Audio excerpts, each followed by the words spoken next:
Here's an important tip. If you want the microphone to work, you have to turn it on first. Hello, everybody, and welcome into my latest live video. Today it is Saturday, the 2nd of September, 2023. My name is CareyHolzman, and thank you guys so much for joining me. Thank you to my sister for that incredible intro. Thank you to Camera Girl for the amazing thumbnail that's being used in today's video and all my videos. And thank you guys for tuning in. There was a contribution given after the show yesterday, and I just want to shout that out before I forget. I always want to give people who contribute their due credit. And that was from Gregory Howard, who sent in a $100 PayPal contribution. Apparently missed the show. I think Greg is new and doesn't realize the pattern of when the shows air. So hopefully we'll get to see him join us on a regular basis in future chat rooms during live videos. So thank you guys so much for joining me. As you can see, I'm running a little bit behind today, so that's why the microphone wasn't turned on. And yes, okay, I've got this figured out here. Everything's good. Just got a little bit of a late start. Now, I want to finish what Mitch and I started yesterday with this really cool Segotep Mini ITX Slath. That's the name of it, Mini ITX case, which kind of looks like an espresso, not espresso machine. And we have to pull the cooler off of here, and we need to clean off the CPU and get it ready, install the liquid cooler. It should only take 2 hours, and with babbling, maybe 3. So I figured it might be a nice day to do that. Everything's been left on the table exactly as Mitch and I left it from yesterday. Nothing's been moved other than got rid of some trash and organized a couple of things into piles. That's all that's been done. Even the screws that are sitting over there are exactly where I placed them yesterday. I was pretty well done by the end of yesterday's broadcast. So some days I have more energy than others. I don't know what to tell you, but that's all right. I really enjoy building computers, and it's not something you should rush. I think that most people, the vast majority, like 99.9% of people that build their own computer for the very first time are going to get such a feeling of elation when they get it up and running that they're going to want to do it again. Most people that build one will end up building another, whether it's for family, friends, or themselves. It's just a very enjoyable thing. It saddens me when I get comments from people that say the videos are too long. Trying to share my experience so that you can have an education. And I'm sorry, the school day isn't shorter. I'm sure every student would like a shorter school day. Some people, it's like they don't have time to learn. And I can appreciate somebody wants an edited video, but until they're paying for it, editing a video very rarely generates enough revenue to compensate for the amount of labor it takes. So there may be a business model in there where edited versions of these long form videos are available on a rental or a purchase basis, but boy, even then I think it'd be hard pressed to earn any money from it. So what I like to do is I think of this as like it's a combination of two things. One, and the primary goal here is to educate, share an experience. The second thing is to socialize. One of the reasons these videos run so long is because I like the interaction with the audience. People who want short edited videos don't want to be a part of a community. They just want to hit it and go. They want to eat and run. I want to sit down, have a meal, have a discussion. Nobody looks at their clocks during the meal. You start looking at the clock, and it's a free meal, by the way, so somebody's going to eat and run. That's always been considered a rude thing to do. So for the people who don't get it or refuse, they're either unwilling or unable to understand what we're doing here. We're not going to accommodate their needs. So just so you know, this is all about community. And building community is something that requires both sides, both the audience that's watching and the content creator that's making to communicate with one another and to take the time to interact. I don't know many content creators that do that, and I don't know why somebody would want me to do what everybody else is doing. There's already enough of the polished, edited videos out there with, no interaction. You think Linus Tech Tips is responding to any of his viewers? Never has, never will. So, maybe a few exceptions, but overall, he's kind of has a policy about that. I don't want to be that cold, and I don't want to be that distant. That's not how you build a community in my eyes. So these videos will always be long form videos as far as I can predict, because this is what I enjoy. I enjoy the interaction with the community. When I get interaction from non-community members, those are usually the people that have unreasonable requests or demands or entitlement. And it gets a little under my skin, and I like to let you guys know, full disclosure, what's going on behind the scenes as a content creator, the kind of stuff I deal with from people that, what we're offering them isn't good enough. And they don't offer to help. They just criticize or want something customized to what they want, but offer nothing in return except maybe a thank you. And even then, that's pretty rare. So because of that, there's little incentive for me to go through all that trouble. So whether or not I edit this down when it's all said and done into like a montage video, it's going to lose a lot of the personality and character of it, right? Which is about the community, all of you. And, editing it just cuts the heart and soul right out of it and turns it into a corporate product, which I'm not a fan of. There's enough of that in the world today. I don't want to add to it. And if people prefer corporate products, well, there's plenty to choose from. We've been doing this long before they ever showed up, and we'll be doing it long after they're gone. My preference, of course, is that they choose to stay and understand the value of what's being offered here and how it's unlike pretty much almost every other channel on YouTube, especially in this tech sector of YouTube. So anyway, it's just a little sad. Makes me frustrated and sad that people want me to make commercials. Anyway, speaking of commercials, my good friends over at $300 Data Recovery, I have interviewed Brian Cometa, the owner, several occasions over the years, over many years, and talk about data recovery. And data recovery is something nobody should ever need. You should always have a backup. Some people are so simple-minded. They think if they buy a backup drive and put their data on it, it's backed up. But if that's the only copy of the data, that is not a backup. It might be referred to as a backup drive, but putting your data on it isn't a backup. You have to put a copy of the data on it. You always want data in a minimum of 2 different locations at the same time. So on a hard drive or on an external drive or in the cloud, on a flash drive. And you can't, if you're going to plug a backup drive in, you can't just leave it plugged in. Because if that computer gets a virus, if that computer is stolen, if the building the computer is in catches fire or floods, both the original and the copy of the data wiped out. So not only do you want a second copy of the data, but you also want that preferably off-site, and at the very least, maybe in a fireproof safe if you've got to keep it in the same building. It just depends how important the data is for you. It's your insurance policy. When you send a drive to any data recovery service, it is the single most expensive service offered for computers in the industry. It's sort of like going to the emergency room. When you go to the emergency room, and I'm going to simplify this by saying the more expensive your medical needs are, the sooner you're likely going to get treatment.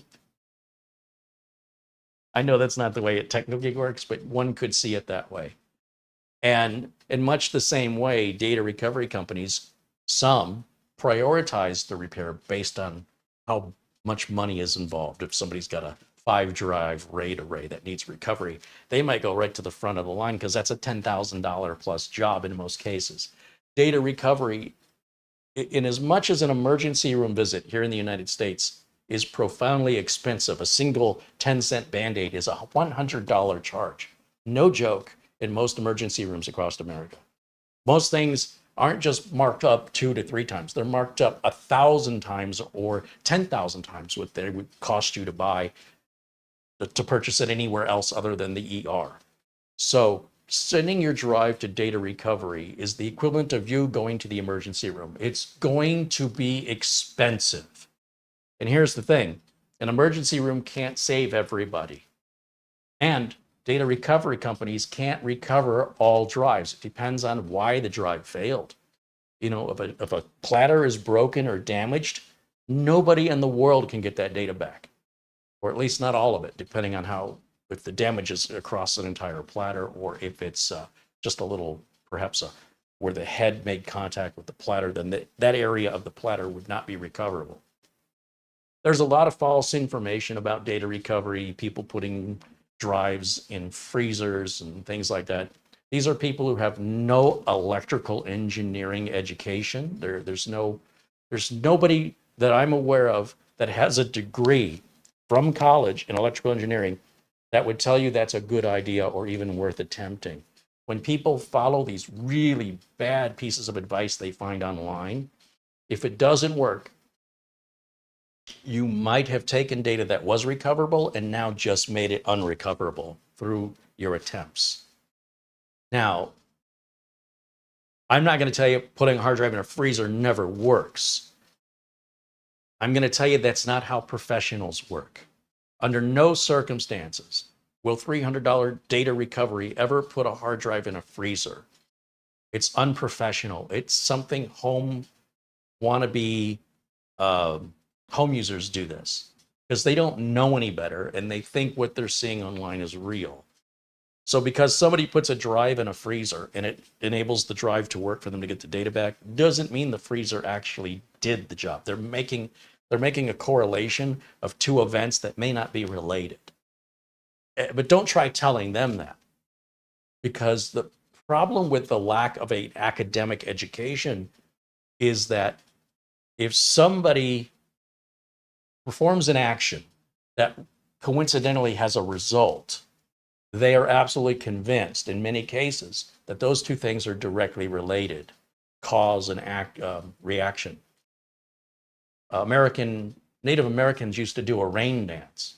And you know, sometimes when they did that, it rained. So it emphasized that the rain dance caused the rain. Okay, so when we're talking about education, we're talking about replicatable, duplicatable science. We're talking about the ability to replicate with consistency a cause and effect, to correlate what works all the time and what works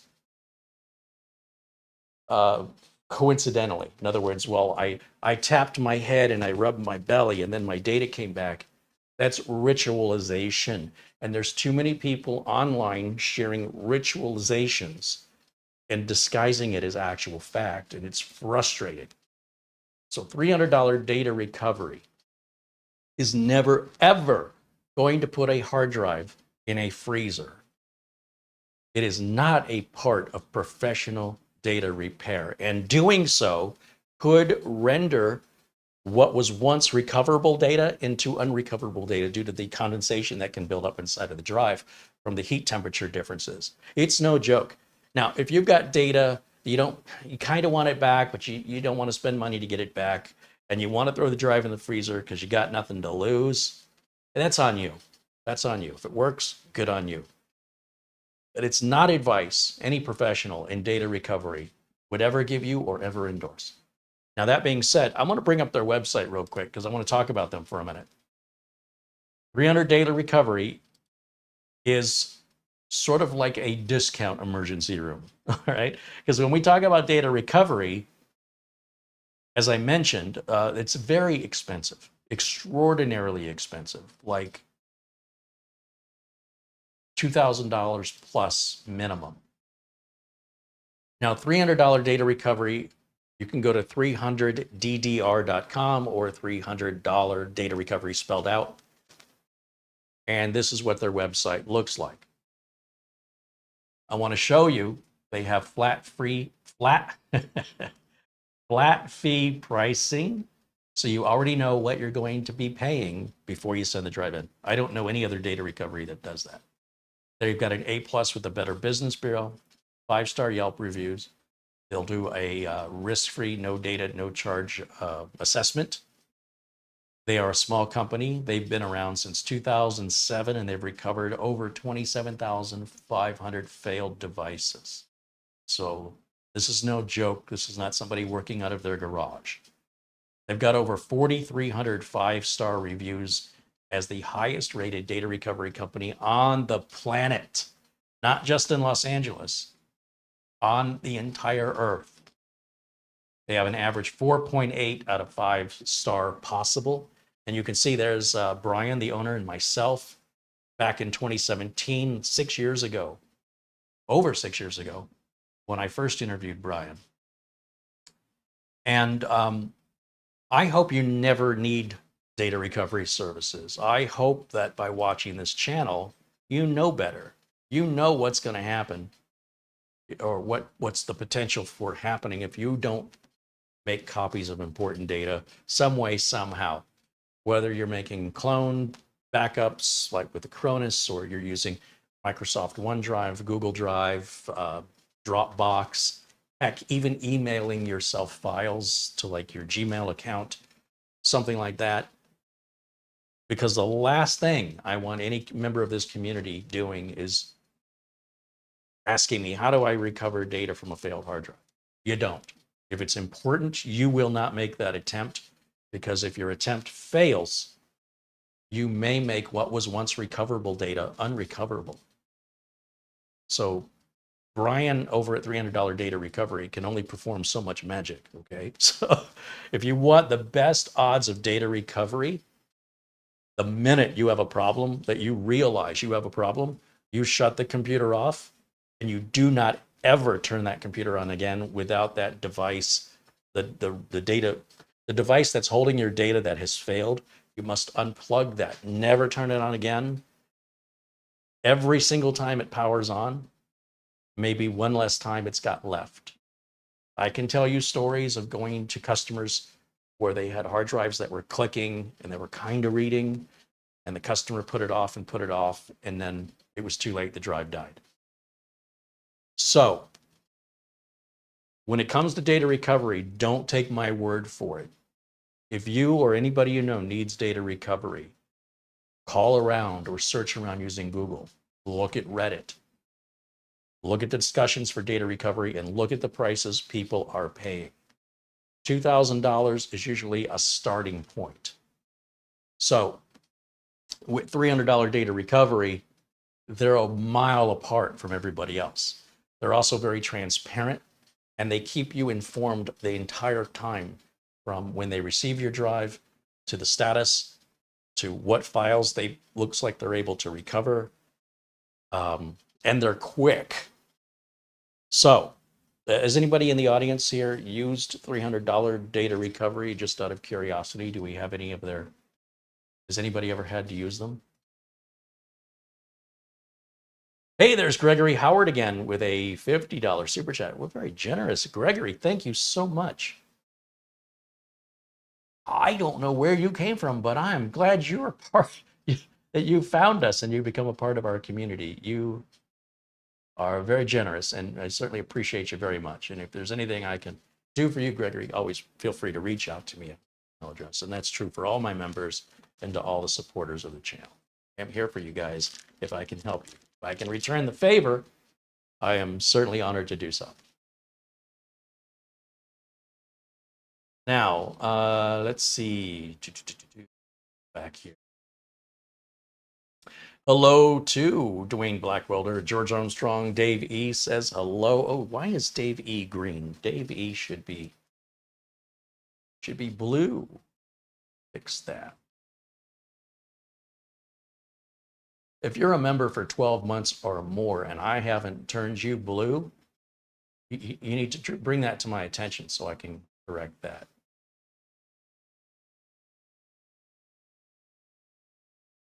Where was I? Mark Gaines joining us from Northern Ireland says hello, as does Bradley Remy. And Douglas Burchell, Bradley Morris, John Inglis says hello, as does Peter VZ and Ben Laird saying hello. Ben says hello from Scotland. Peter is in Netherlands. We are worldwide here. So we have viewers from Scotland, Ireland, England, Canada, US, New Zealand, Australia, the Caribbean. Speaking of the Caribbean, I heard that Jimmy Buffett died yesterday or today. So certainly rest in peace in Margaritaville. Certainly a familiar name, I think, worldwide. Loved worldwide. Ryan in Canada contributes $1, $1 Canadian dollar. Thank you, Ryan. 3D Everything says, can I get a cappuccino? Yeah, as soon as I get the coffee machine built, we'll be good to go. Hello to Bull142. Hello to Les Stevenson. Hello to Thomas MacT, Dan Nilsson. Daryl Hover says, good evening from Mississippi. Bert wants to know what my opinion is on Windows debloat scripts. I recommend you stay away from. Windows doesn't have bloat. Bloat means big resource-intensive pieces of software, like Norton, any kind of an antivirus, really, third-party antivirus. A lot of them are very big and heavy, especially McAfee and Norton. Bloat is like third-party add-ons to Windows that are taking up a lot of space and resources.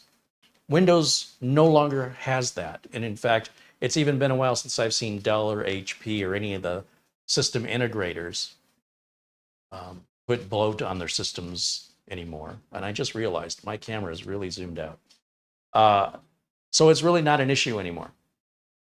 What you're seeing now included in Windows 10 and Windows 11 are more or less little shortcuts to things like Spotify or Facebook Messenger, maybe Microsoft Office. They take 2 seconds to uninstall because they're just little tiny little things. They're unwanted software, but they are not bloat.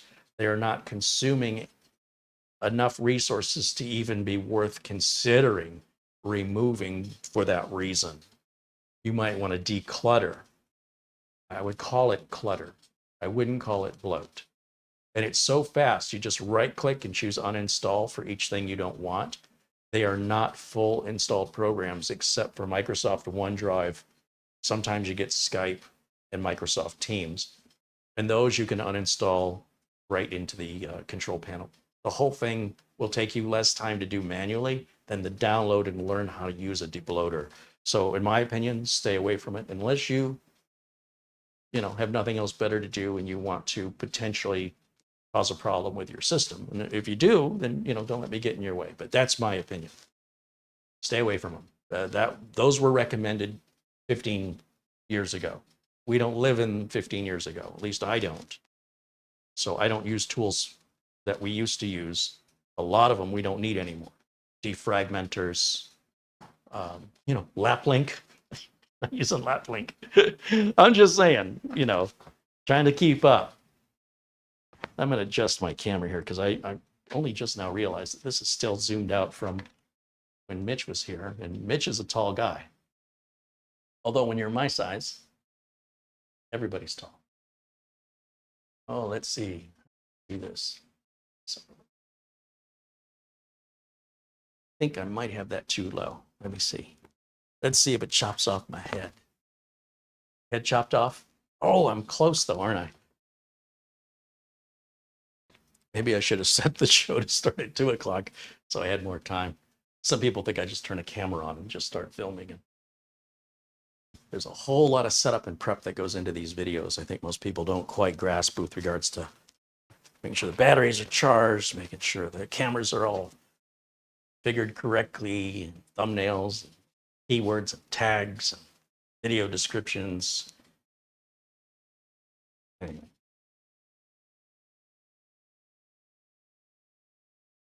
Oops. Mope contributes $5. He says, hey, will this case fit a 3080 Ti? It's a fair question. Will it fit a 3080 Ti? what length is the 3080 Ti that you want to use? Essential Working Too Hard says hello. There's Marlena DG, camera girl, joining us in the chat room. Rick Lake saying hello from Minnesota. Thomas Backenstow joining us in the chat room, as is Ray Cutt and Gil Garcia. Hello to Jason Wyrick and Mats Olof joining us from Sweden.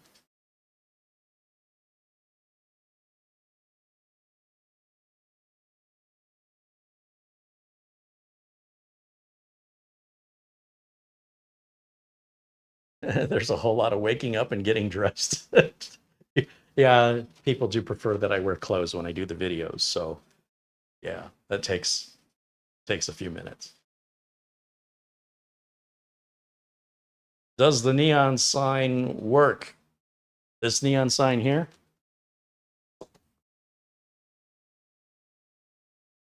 Plug it in. What do you think? Does it look like it works? I'd say it works. Hey, you know what? It's not causing the whole video to be dim anymore. Maybe leave it on. Let's see.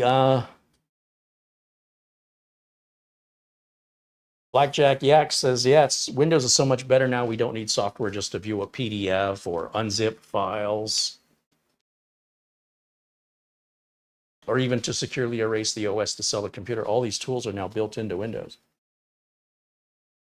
Jason Ryrick says, why bother with the video notes? No one sees to read them. Yeah, I know.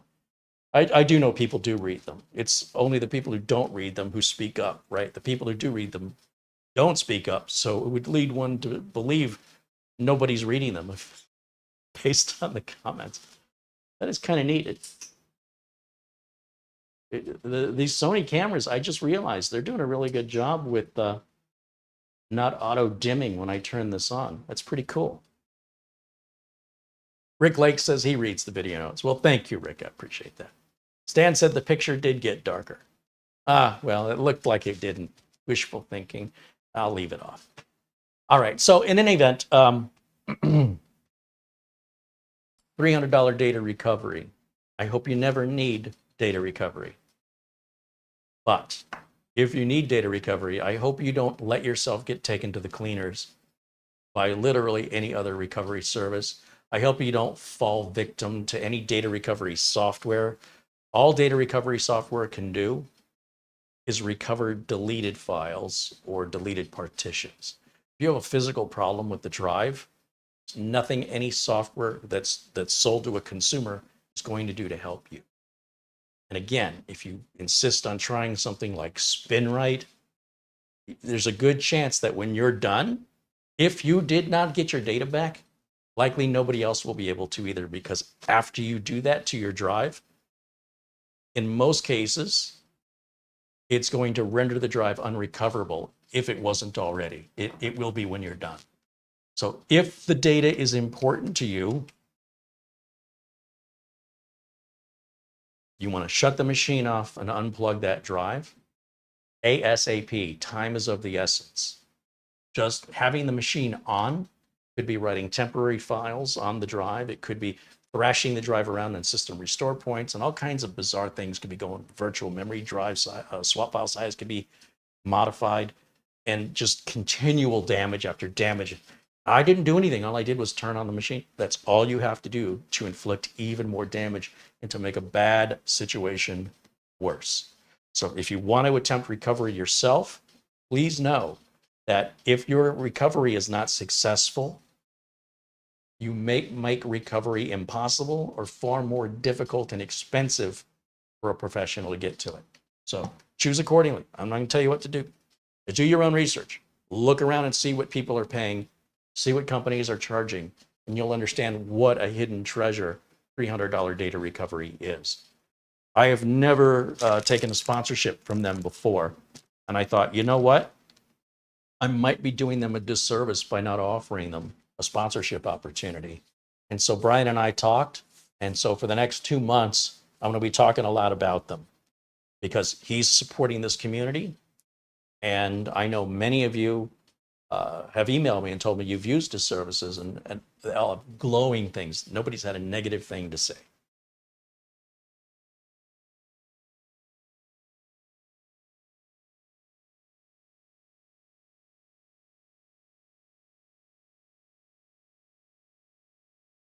Marlena says, hey, read the notes. I spent all of 10 minutes putting them together. She usually spends way more than 10 minutes putting those together. Today's video notes were easy because we just carried them over from yesterday. But new video content, new video notes. Michael M said, who has data that is this important that they can't do proper backup procedures? Well, as I said, Michael, $300 data recovery has been in business since 2007 and has recovered over 27,500 failed devices. That's who. It's kept him in business. It's kept a roof over his head and many employees and their families fed. That's who. Stan Aristov said, Carey, I meant to say the picture did not get darker. Actually, it looked better, at least to me. Apologies. I'm watching and typing on my phone. Yeah, I make a lot of mistakes when I type on my phone. There's words I miss. And yeah, well, I appreciate the follow-up. Sherry McFarland joins us and says she's got an hour to spend with us today. Then she has to go. All right, well, I suppose I should get to work.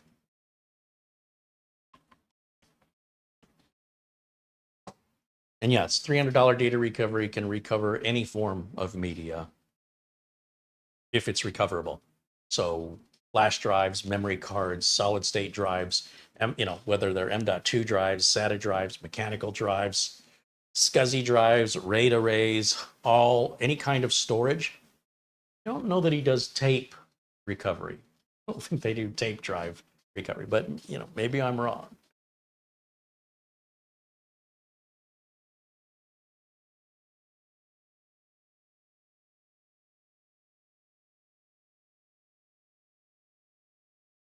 Jay Chu in the chat wants to know which graphics card is the best bang for your buck now.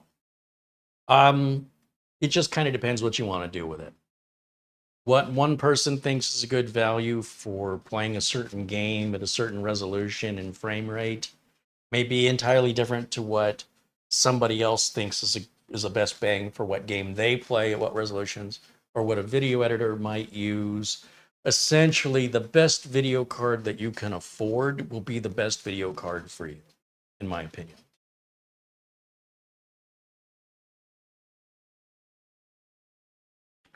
Mope says his 3080 Ti is 285 millimeters long, 112 millimeters wide. Well, we're not going to have a width problem here. This is a 3-slot case. So in theory, we could do a 3-slot wide graphics card. As for the length, let me see what it says on the website to see if that's a fair question. So let me see. I go into my own video notes and pull up the link for case. Let's look at it together. Copy this, paste it into my browser, or not.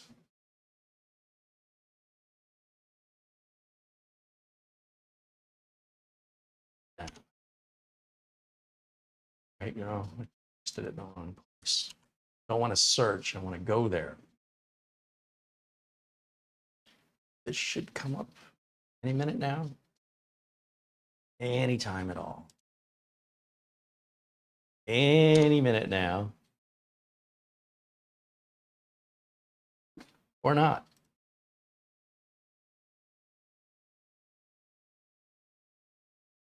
Oh, I see what I did. We're going to bring up the Amazon page from the link in the video notes. And it's a $280 computer case. Ooh, forgot I paid that much for it. It's worth it, though. I mean, I'm really impressed with the build quality. Let's go over to OBS and turn the window capture back on.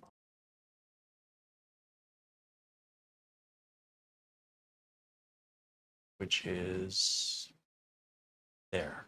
Okay, so they've got a graphics card in here. What do they have in there? 200 millimeter length is the maximum GPU length. So you said your GPU was 285 millimeters long. That will be too big for this case. 200 millimeters will be the maximum length on a video card. And again, I encourage you to look at the video notes, because there you're going to find all the links that has all the details to all the products.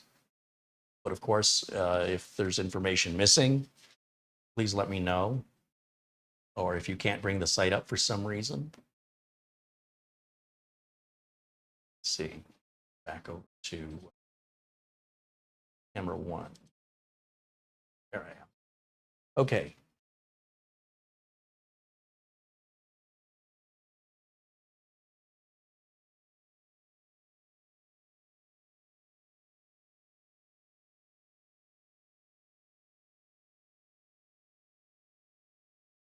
Yeah, with the width of the video card is not going to be a problem. It's only the length that's going to be the issue.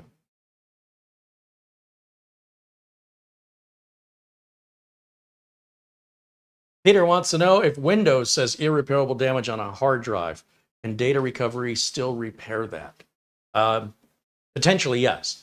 It doesn't really matter what Windows says, right? Windows is not a data recovery tool. Windows doesn't have the assessment. It cannot properly assess what's going on with the data.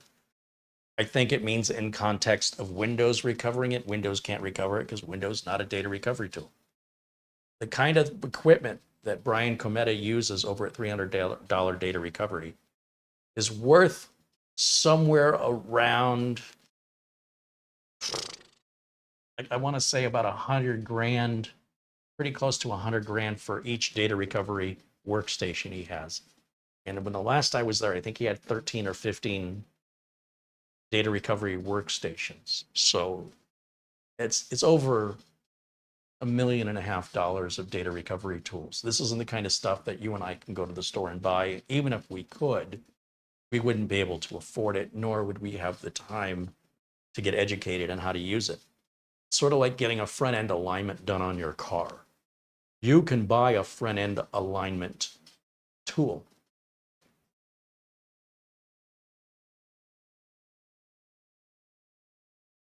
I don't know where you'd buy one, but you're not going to go to an auto parts store and buy a front end alignment tool. But whoever makes them, I'm sure you could buy one, and it would probably cost you $10,000+ I would imagine. Then you have to know how to use it. And if the whole reason you're doing that is to save the $100 they want to charge you to do the front end alignment, it wouldn't make sense for you to buy a multi-$1,000 tool, go through the education of learning how to use it, and then the first time you use it, you're probably not going to be very good at what you're doing. You may not even do it right. So data recovery isn't something I think most people should mess around with if it's important to you. So it's my opinion. Take it for what it's worth. And you can choose to live your life as a reactive scenario, or you can choose to live your life in a proactive scenario. I'm a big fan of proactive because I have enough stress. I have enough pressure. I don't need somebody else's emergency to become my emergency unless it's my responsibility. So, you know, gonna lie in the bed you made, I suppose. But the good news is, it's good news and it's bad news. $300 data recovery is out there. That's the good news. The bad news is there's no competition. There is nobody else that comes even close to their pricing. And there's nobody else that comes even close to their Yelp reviews, their customer service. Nobody touches it. So if something happens where they go out of business, you'll have no choice but to pay, upwards of 10 times more for the exact same data recovery being performed by others in the industry. He stands alone. As far as I know, he stands alone at that price point. So take it for whatever it's worth. The irony, and I pointed this out when I was there, is he's a couple miles away from Rodeo Drive, where everybody's got all this money, Beverly Hills. You'd think everything would be expensive. He's in Los Angeles. It's very expensive to live there. Everything's expensive in California, and especially Los Angeles, even more so San Francisco. So to find the cheapest data recovery, professional data recovery place in LA shocked me. Like I would think that would be in Nebraska. You know what I mean? Where the rent is cheaper. It wouldn't cost as much for people's salaries, employee salaries. I don't know how he does it. There's our friend Buster. Peter Laycock joins us, contributes 10 pounds. He says, hello, Carey and Marlena. Hello, everyone in the chat. It's 10 after 10, and he just arrived home from spending all day with his brother. The temperature in Edinburgh right now is 53 degrees Fahrenheit, which is 13 degrees Celsius. Thank you, Buster. Always happy to see Peter Laycock in the chat room.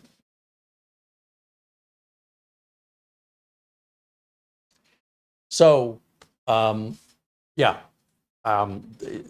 What $300 data recovery is doing for the community deserves attention. It deserves acknowledgement. The big data recovery companies that can, these big corporate multi-million-dollar entities that can spend all this money on marketing and, yeah, they don't hold a candle to them.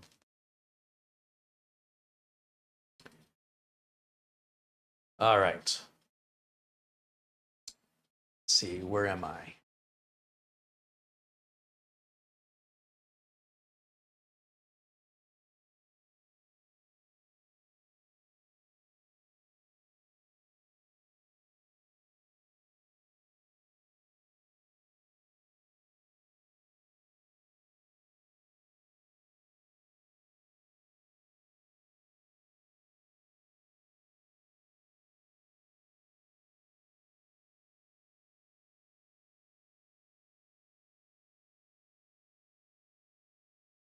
Linda Hudson joins us and says hello.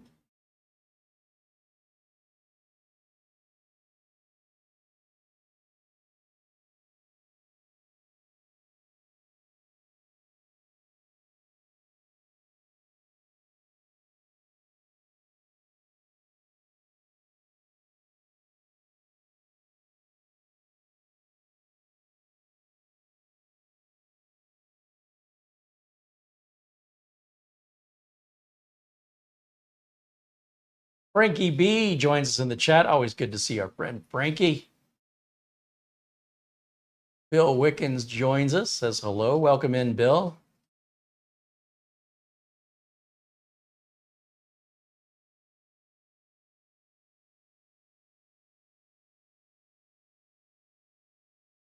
All right. Choppa wants to know my opinion on AOME Backupper. I don't use it, so I don't have an opinion on it other than to say any tool that you use for backing up, or maybe you don't use a tool and you back up by hand. I don't care. Any backup is better than no backup. My opinion on this is irrelevant. What matters is that you find a tool that you will use, that you can afford, and that'll get the job done that you need to get done, which I can't tell you what your needs are in that regard. So you'll have to try it, decide for yourself, and let me know if you like it or if you don't like it. Andreas in Sweden said, what's the name of the data recovery company? They're called $300 Data Recovery, and the link for them is in the video notes. And just so as a reminder, this is their website at $300 Data Recovery or 300ddr.com. And what else was I going to tell you? Oh, you can always rewind this live video to go back if you want. If you want to rehear something, the DVR mode is enabled here on YouTube, so you can rewind this live video as many times as necessary at any point during the live video. Okay, so that is a feature available to you. Robert Zimmerman says hello from Maine. Welcome in, Robert. Oystein joining us all the way from Norway. Thank you, Oystein.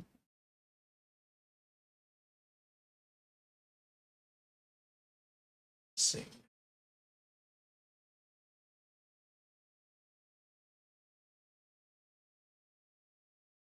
Robin in the chat wants to know, is there any difference between an i3 and an i5 CPU for Windows 11? I see some desktops with an i3 installed in Gen 6 running Windows 11 fine. My i5 desktop is a Gen 7, so Win 10 only. Robin, it sounds like you're confusing generations of chips with models of chips. There are i3 Intel chips that are Gen 1, Gen 2, Gen 3, all the way to Gen 13, as there are i5, i7, and in the later generations, i9s. For Windows 11 compatibility, you must have an 8th generation Intel chip or newer. Doesn't necessarily matter if it's an i3, an i5, an i7, or an i9. It's got to be modern. It's got to support the security requirements that Windows 11 has. If you circumvent the Windows 11 security requirements, Microsoft has made it clear that you are not entitled to receive updates. So while some people running older than Generation 8 Intel CPUs on Windows 11 are claiming it's working fine, they get no support. And while they might be getting updates, those updates could stop. And Microsoft owes you nothing. Microsoft does not owe you any updates. There's no incentive right now to have Windows 11. I don't know why anybody would intentionally go from Windows 10 to Windows 11. Is there a particular reason that you want Windows 11? Is there something you're going to be able to do in Windows 11 that you cannot do right now in Windows 10? And I ask that because, as far as I can tell, Windows 11 is just a reskin to Windows 10. That's all it is.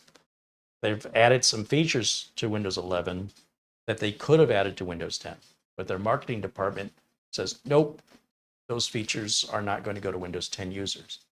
Windows 10 has support through October 14th of 2025, so there's no hurry. And there's a rumor that Windows 12 will be out next year. And if that's true, a lot of Windows 10 users will leapfrog right over Windows 11. Just as many users leapfrogged from Windows 98, they leapfrogged over Millennium and right to XP. A lot of XP users leapfrogged over Windows Vista and went right to Windows 7. A lot of Windows 7 users leapfrogged over Windows 8 and went right to Windows 10. And I think a lot of Windows 10 users will leapfrog over Windows 11 and go to Windows 12 if the Windows 12 rumors are true. And until there's a reason for any Windows 10 user to go through the hassle of upgrading to Windows 11, I do not recommend it. If you buy a new computer that comes with Windows 11, that's fine. But to upgrade a computer to Windows 11 makes no sense to me. And I would love to understand what's going through your mind that you would want to do that to yourself. And especially if you have to bypass the security requirements, what is it that you're going to get out of that you're not getting out of it now, out of Windows 10? What would justify that risk and the time involved? Romek in the chat says Windows 10 support ending would be the only reason to upgrade. Agreed. You absolutely want to be on a supported operating system at all times if you're going to get online, because the hackers that are going to hack you will be using the latest and greatest technology. You don't want to go out to a battlefield with a spear in your hand. If your enemy's using laser-guided missiles, you're not going to stand a whisper of a chance. So ignorance and denial, it's only going to carry you until it won't anymore. And when you become a victim, then you're going to be reactive. If you want to live your life in a reactive, very stressful and expensive way to live, have at it. But if you want to be proactive, unless you're having a problem you're looking to resolve, by putting Windows 10 onto a non-compatible computer, or Windows 11, by putting Windows 11 on a non-compatible computer, you're just asking for trouble. So it may not be trouble that you see right away. Some people don't understand indirect consequences. They only correlate direct consequences. So if I do this today and nothing bad happens to me today, then I'm in the clear. But in the future, something as a result of what you did today could come back to you. There's plenty of examples I can give for that. So I think a lot of people should just wait for Windows 12. If you buy a new computer with Windows 11, that's fine. There's nothing wrong with Windows 11. There's no reason to avoid it. but there's also no benefit to having it. So if you're already running Windows 10, why would you want Windows 11? What are you going to be able to do differently that you can't do now? Please educate me so I understand.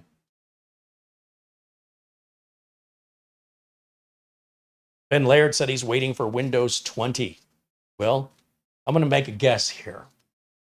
I'm going to say if Windows 12 comes out, if that's true, next year, that'll be 2024. And if Microsoft releases a new OS every 3 years, it'll be 2027 for Windows 13, 2030 for Windows 14, 2033 for Windows 15, 2036 for Windows 16, 2039 for Windows 17, 2042 for Windows 18, 2045 for Windows 19, and 2048 for Windows 20.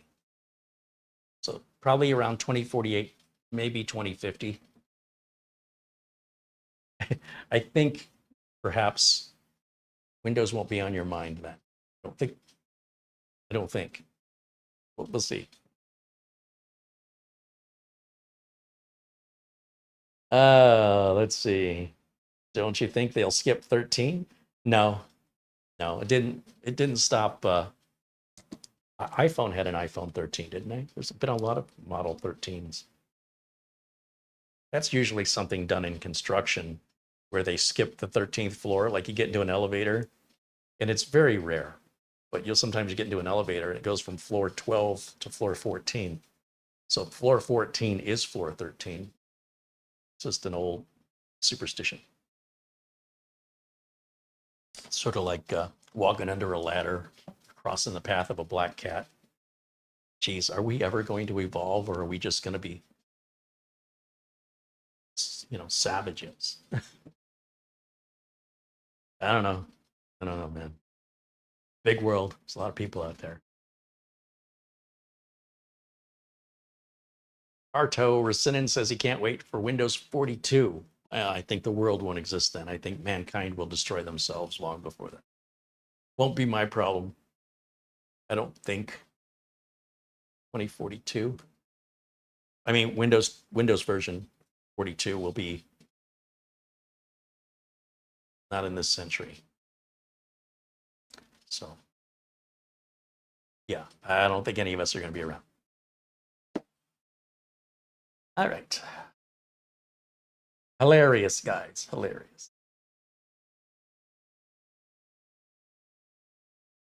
Frankie B provides the link to $300 data recovery. It's also in the show notes. Thank you, Frankie, for providing that to the chat room. Romick said, I myself am worried if Windows 11 is great for gaming. I know Windows 10 supports all games so far, and I also worried games won't work good on Windows 11. Well, you show me an example of that, Romick. Again, the internet is so filled with imagination, and I can almost guarantee that all fear and all anxiety that people express on the internet comes from people who aren't educated in that category. Education resolves almost all fear. I would say, for the most part, if you fully understand what it is you're worried about, it's very different from being worried about something you don't understand. Part of the reason you might be worried about it is that lack of understanding it. And what I try and do on my channel is share my experience to help alleviate these fears, these concerns that are, they're justified based on imagination. They're justified based on theory. But I'm one who wants to see reality as an example. So if you have a game you can name that runs better or doesn't run in Windows 10 or 11, I'd like to know the name of that game and a link, a reputable link to a source where that is explained. I don't believe such a thing exists.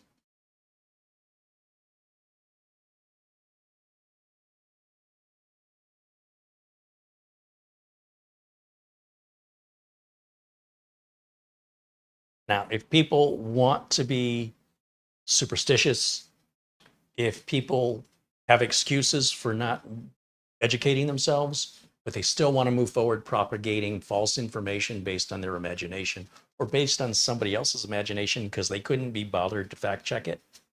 You're responsible for what you're choosing to believe. Okay, so I can't force anybody to join us in reality, but be aware that those people are a part of the internet. And when you are receiving any information online, consider the source. There are sources that are reputable that can be trusted, and then there's just randos online.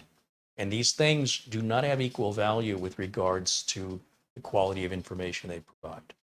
So I encourage you to remain skeptical. Sometimes I say things that are inaccurate and I need correction. So even check me, verify. Something you really want to understand and know. If you don't want to be feeling helpless about it or feeling like, you're being pressured to do something when you don't really understand why, don't do it. Either understand it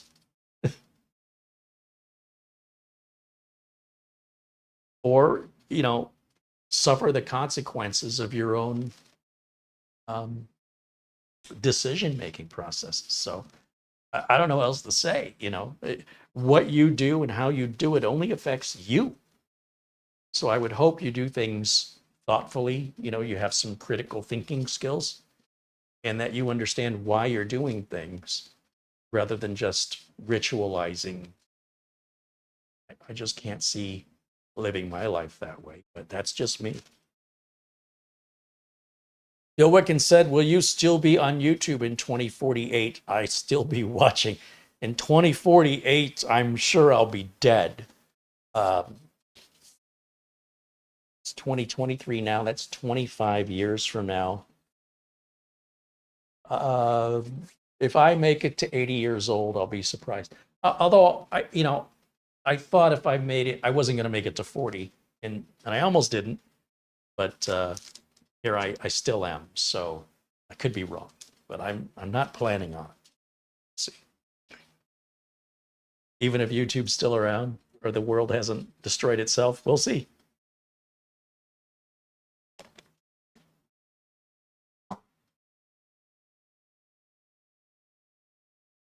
John Doe wants to know, do you think the graphics from older games look better on the new computers with the dedicated video cards?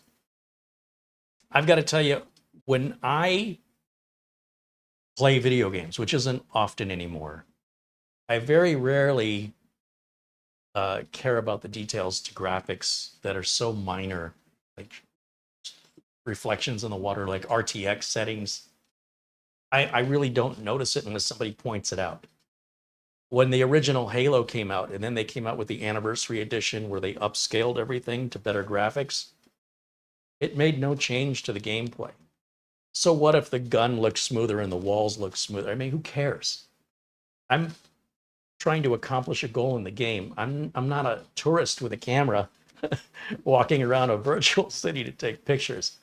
So I'm the wrong person to ask that question. My focus is on achieving the goal in the game, which has little to do with how the game looks.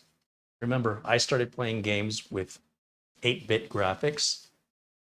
Space Invaders, in my opinion, looks better in 8-bit.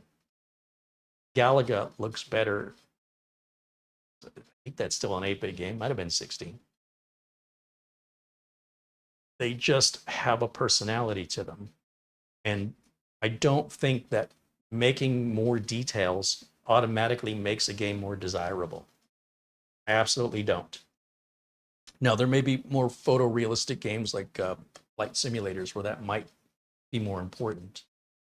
But for like first-person shooters, especially things like Unreal Tournament, Doom, Duke Nukem, all those games, they don't need to be enhanced with their graphics. They're fine exactly the way they are. And if you look at modern games, like, I don't know, Starfield just came out. It looks incredible. But it's essentially, I guess, Skyrim in space. So if you like Skyrim, I guess you're going to like Starfield. They're not really introducing us to any new concepts here. They've just moved it into space. All right, well, I'd rather see games that are more thought-provoking. Tetris is a very successful video game, and its graphics are quite blocky. Doesn't mean it's less desirable or less fun. So I don't care if the game looks better. If the game's not fun to play, it's not going to be fun to play if it looks good or not. So yeah, I just, it doesn't occur to me. I don't play a game going, oh man, this game is so much fun, I can't get enough, but oh, I wish the graphics were better. I don't recall ever saying that ever in my life. The graphics on the game are part of the game's personality, and enhancing the graphics does not make the game more fun. Not to me, it doesn't. Bill Wickens says he's 76 years old and he still plans to be around in 2048. As a ghost. No, wait, we might all be. I don't know, man. I don't know. I'm sure that many people will outlive me. Let me just put it to you that way.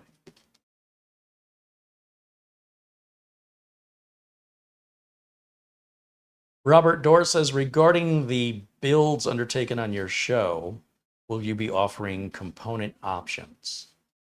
Yes, as long as it doesn't require a complete cable remanagement if cable management's been done.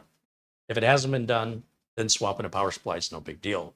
If I've already cable managed it, swapping a power supply is a big job, because that means most of the cable management has to be undone and then redone all over again. But as far as like swapping RAM or storage, that's super easy. It takes 2 minutes. Not a big deal. And if cable management has not been done, you know, picking what case you want, picking what power supply you want, no problem. It does add to the cost, obviously, but my goal, of course, is to provide people with what they want. It's not for me to say, you know, this is it, no soup for you. You know what I mean? There are systems I have already built that I'm not going to go back and recable manage again.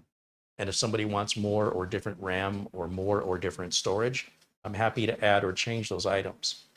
But for all the work I've already done, I'm not going to undo. There's a level of how much labor I need a cutoff point at, because when my labor starts to be more involved than the value of the machine, obviously it wouldn't make financial sense for me to go through all that trouble unless I'm getting compensated for that. But to answer your question, it more or less, yes.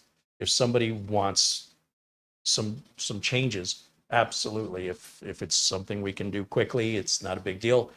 If it's a major change, but they want to pay for it, that's also not a problem. But when somebody wants to pay very little and get a whole bunch, you know, there's a certain cutoff point that I think anybody that's reasonable would agree with. Winston Luke contributes $5. He says, I sent you a PayPal. Well, thank you, Winston. Let me check the phone.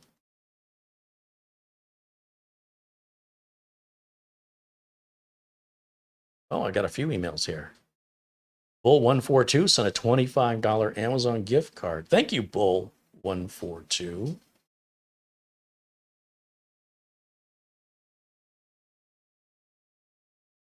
Gregory Howard sent $50 via PayPal. Very generous person you are, Gregory. Thank you so much.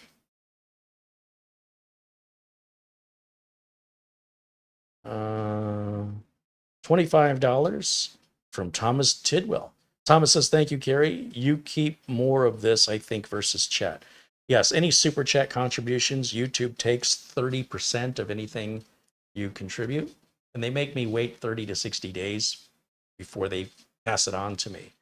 PayPal will take 3%. Sometimes PayPal won't take anything. Depends on how you're sending it. If it's coming from a PayPal balance or if it's coming from a credit card or a debit card. Amazon gift cards, Amazon won't take a penny. I get all of it. And I'm probably going to spend the money at Amazon for more equipment. I'm going to have to buy another mini ITX board, processor, RAM, storage for another mini ITX build that I'm going to build in the Thermaltake T100. Remember that big Thermaltake I showed you? Well, they have a miniature version of it. That just arrived. And I'm thinking I might do a duplicate of this system. Let me know what you think, because I haven't bought the parts yet. Winston Luce sent $21 via PayPal. So like in this one, for example, there's a 94-cent fee from PayPal. So I get $20.06 out of $21. That's very reasonable. Thank you, Winston. Thank you, Bull142. Thank you to Gregory Howard again, very generous man. And thank you to Thomas Tidwell. You guys rock. So I'm hoping the work I've got to do today shouldn't take us too long. That's why I'm very sort of casually pacing myself, taking my time. Really love interacting with you guys, especially if you have questions. I want to address those. Those are more important to me than this. This has no customer, so there's no timeline on this. I just want to get it done so I can bring another machine up on the bench that I have to work on. That's the only sense of moving it along, that I feel right now. Is just that. I mentioned I didn't see any other build videos featuring this Segotep Mini ITX Slath. SLATH is the model name. There are montage videos. I think there's 3 or 4 of them, but they're not how-tos. And they skip very important steps. Some of them don't even have any, some of them are just to music. So I did look and notice everybody was mounting their radiators with the hose down. And it looks like I'm going to have to do that here because of this up at the top of the case motherboard tray is right there where the hoses would come out at the top. Normally when I put radiators in, I put the hoses at the top. With this case, though, it looks like universally it's going to be much easier and much less trouble. We go ahead and orient the radiator with the hoses towards the bottom. And so what we'll need to do is attach the fans to this side of the radiator because we want to see the RGB. And this side of the radiator will mount to this back plate here. And then we can wire it up. So it looks pretty straightforward.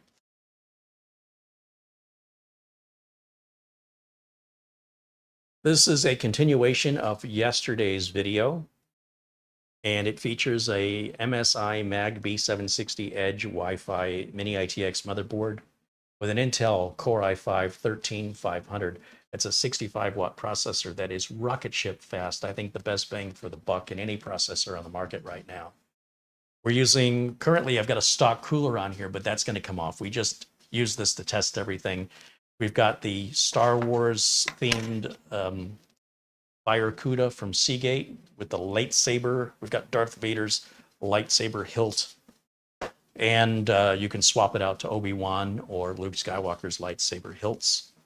And you control the color of the lightsaber because it's RGB lighting. You just use the motherboard's RGB software, which right now is in sort of a rainbow effect, but we can set it to a static color. We've got Darth Vader's lightsaber, so we'll make the lightsaber red. We're using OLOy Blade 5 DDR5 RAM. It's their performance RAM, and it's also RGB, and we can set that RGB to the same color. I like the Blade RAM because it looks like a lightsaber. When it lights up, it's a straight RGB line. It's not jagged or, like the G-Skill Trident RAM has like the crystal RGB. This is very cool because this RGB RAM, by looking at it, if you didn't know any better, you wouldn't think that that RAM right there was RGB. It's kind of got this gold top. But apparently that gold top is translucent. And when we power this up, you'll see the RGB lighting. And then again, you can also see the Darth Vader lightsaber hilt there.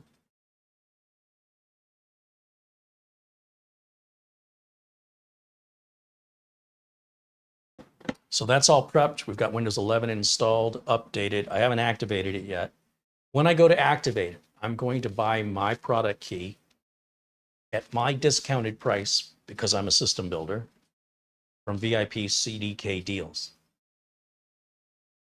When I spoke to VIP CDK Deals, when we worked this out, I wanted you guys to get my price. And so there's a coupon code, CAREY, C-A-R-E-Y. It takes 30% off the price of Windows, Office, whatever they're selling over there. They don't provide the software to you. You need to go to Microsoft and get the software the proper way from the source. They're only selling you the product key.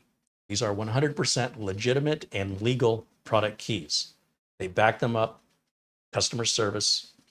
They are very discounted. You are going to pay the same price I'm paying for Windows or Office. The price will fluctuate because they're based in Hong Kong, and the US dollar and the Hong Kong dollar, the exchange rate varies. And as a result of that exchange rate varying, the price may be a few pennies more or less from day to day or to week or month to month. It's usually not a big difference from, from one month to the next. But just be aware that if you look at some of my videos and I'm specifying the prices, it's one of the reasons I don't like specifying prices, because things like exchange rates and availability can change in the future. And somebody might be watching the content for the very first time, not realizing they're watching something years and years old. Like when somebody leaves a comment in my video telling me how much something is on sale for right now, you're etching your comment in stone. I don't know if you realize that. When you leave a comment, it's left forever. So if what you're talking about is momentary, of the very moment you're writing it, it isn't going to age well. And so I will usually remove those comments because they create confusion. When somebody reads a comment about, hey, that motherboard's on sale today for $100 at Amazon, and people see that and they go, I looked for it, where did you find it? And they have to be explained that you're reading a comment that's 4 years old. It's a little frustrating. So for that reason, like Amazon, if I make Amazon videos, they do not allow me to mention prices. If I do, they won't permit the video. So that is understandable, right? You might say, hey, I really like this product, but it's too expensive. And if I'm specific about that, Amazon probably is not going to allow that review, a video review. They don't want prices mentioned because it may not be expensive. By the time somebody reads that review in the future, it might be very cheap. You got to think about these things, because when we're doing things online, it stays online forever. Anyway, VIP CDK deals, they're trustworthy, peace of mind, money back guarantee. You got 30 days. If you have a problem with a license key, you have 30 days. In the same way you have 30 days if you buy something at Best Buy or Amazon, you have 30 days to return it, right? Same thing. Don't hoard product keys and then 2 years later go to use it. And if you have a problem, I'm not saying you will, but if you do, it's very suspicious. It's scammer-like to try and ask for customer service, 2 years after you bought something, unless it's like hardware. RAM might have a lifetime warranty. CPU, motherboard's going to have a warranty. The solid-state drive's going to have a warranty. But when it comes to software, when it comes to consumable items, like you go to the store and you buy a Pepsi, or you go to the mall and you buy a pretzel, you can't bring that back 30 days later and complain about it. So within reason. Now, again, I'm not saying they're not going to help you, but it's going to be very, very suspicious. So buy the product keys when you need them. And then in the rare occurrence where there could be a problem, they got your back. Whether it's something you're doing incorrectly or whether the product key for one reason or another is wrong, they will make it right. And if they ever fail to make it right, you let me know and I will make it right. And out of the history of the last 2 years we've been working with VIP CDK deals, I've had three to five people had reached out to me.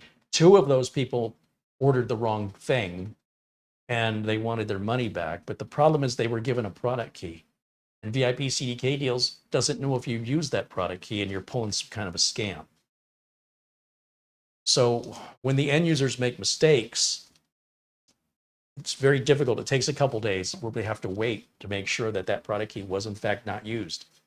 So you may not get an instant refund. Or if you pay with a credit card, I recommend paying with PayPal. If you pay with a credit card, you might get a notice from your credit card company going, or it might even be declined because you're making a purchase out of Hong Kong. And unless you normally make purchases out of Hong Kong, your credit card company is going to think, is this you making this purchase? Because you don't purchase things from Hong Kong. This looks like fraud. And sometimes viewers think, oh, well, that company's sketchy, VIP CDK deals, if my credit card company thinks it's fraud. It has nothing to do with that. It has to do with the location. So PayPal does international transactions probably a million times a day. It's no big deal. PayPal transacted just fine, no problems. You have PayPal's guarantee. You know, I had that scammer on eBay that took me for $650. And while PayPal initially denied my claim, I appealed it and they found it in my favor. So, you know, you do have peace of mind with PayPal. And you also have peace of mind that I'm endorsing VIP CDK deals, RoboForm, $300 data recovery, and I have a very fine filter for any sponsors to fit through. That's why I don't have very many associations with corporations.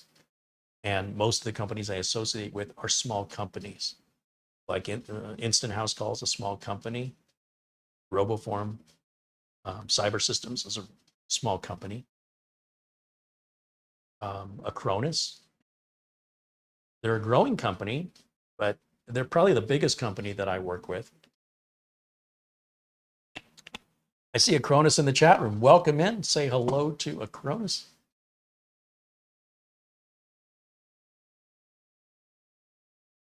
And you can ask people in the chat room who've used VIP CDK deals what their experience was like if you don't want to believe me. I encourage you to be skeptical. Do your research. But also know you're spending very little money for these licenses. So it's not exactly the biggest risk you'll take in your life financially. Not like you're buying a car. Robert said, I was always under the impression that the higher the number, the better, faster, more robust the processor. Is this the case? Yes. Each generation of chip gets better across the line. So just like BMW has a 3 series, they have a 4 series, a 5 series, a 7 series. Audi has a 4 series and the 6 series. As the numbers go up, the car becomes more luxurious and more expensive. Same with CPUs. Intel more or less all but admitted they stole this i3, i5, i7 from BMW 3, 5, and 7.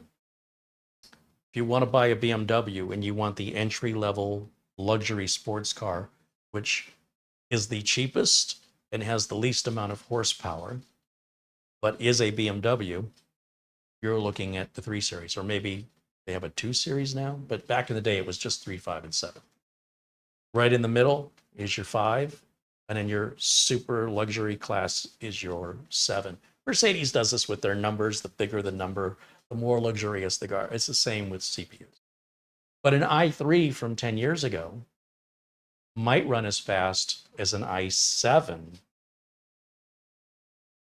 An i3 today might run as fast as an i7 from 10 years ago, maybe, because the chips keep evolving and getting better. But yes, i3 is a chip I don't think anybody should buy. You don't see me building with i3s. I think the very minimal you should start at is an i5, and i5s are quite capable. Most people are probably fine with an i5. Then you've got your upper end i7s, which you're pretty much going to run a little bit faster and give you a couple more cores. And then you have your enthusiast level, sort of over the top, outrageous i9, where you're going to have higher frequencies and more cores. You're also going to draw more power and generate more heat and cost more money and electricity to run. But some people have to have that, video editors and people that do certain resource intensive tasks. Most people don't. And for most people, like I'm building an i5-13500. This computer using onboard video renders my video edits when I do editing in 4K faster than my 9900 KS with an RTX 3070 graphics card in it. This renders 3 times or 4 times faster than that. And this costs way less than that cost. But when this was built 4 years ago, it was rendering video faster than any computer I had at the time. Now, a mid-level i5 with built-in graphics can render video faster, at least in Cyberlink Power Director. I can't speak for Adobe Premiere or DaVinci Resolve because I don't use them.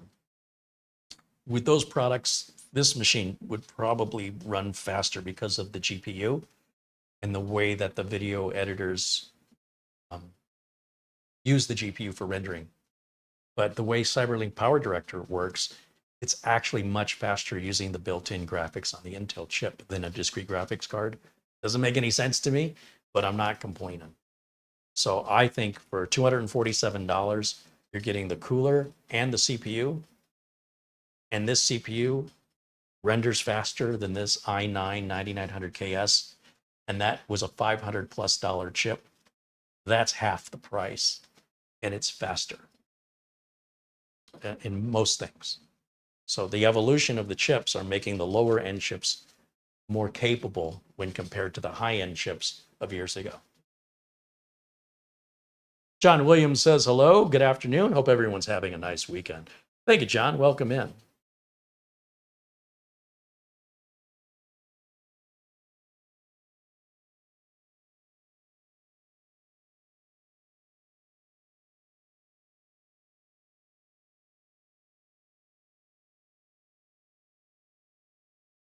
Jim KJ3N said his Ryzen 7700X renders video in half the time of my previous i5 10400 using the same video card.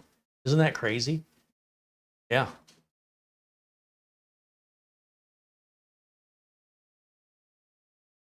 So a lot of, we can look at the performance specifications of a chip, but we don't know how you're using it and we don't know what your budget is. So if you've got a lot of money and you just want to buy the best you can afford, regardless that your needs are quite simple, that may be your choice. If you want to buy something that's very reasonable for the tasks that you do, then you likely don't need, for most people, anything more than an i5. Gregory Howard contributes $20 in Super Chat. He says, here is my late fee. Well, thank you, Gregory. Thank you for your PayPal contribution as well, and for yesterday's PayPal contribution that you provided after the show was over. But thank you so much for your support.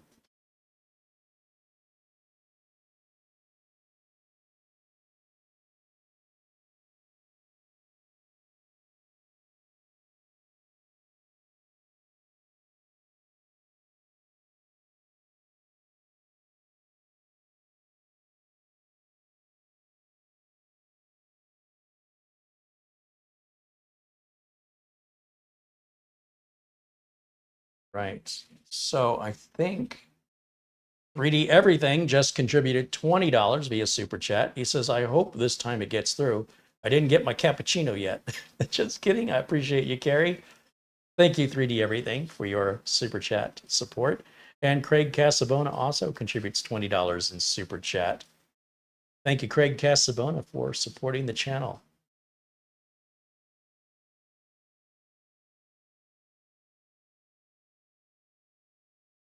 So my thoughts on how I'm going to wire this.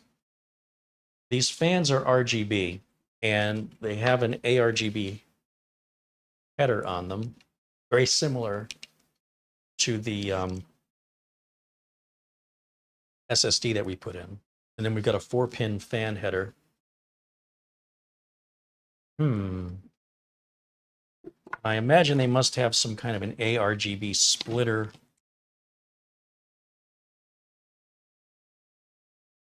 Or not. Oh yeah, here we go.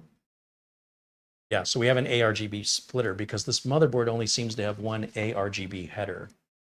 So usually when we're dealing with hooking up RGB lighting, it's all done in serial, like, old school Christmas tree lights, where you're going to plug one into the motherboard, then the next thing you'll plug into that thing that's plugged into the motherboard. And then the next thing will plug into that, and they all chain together like a chain. Takes a plug, gives a plug. Takes a plug, gives a plug.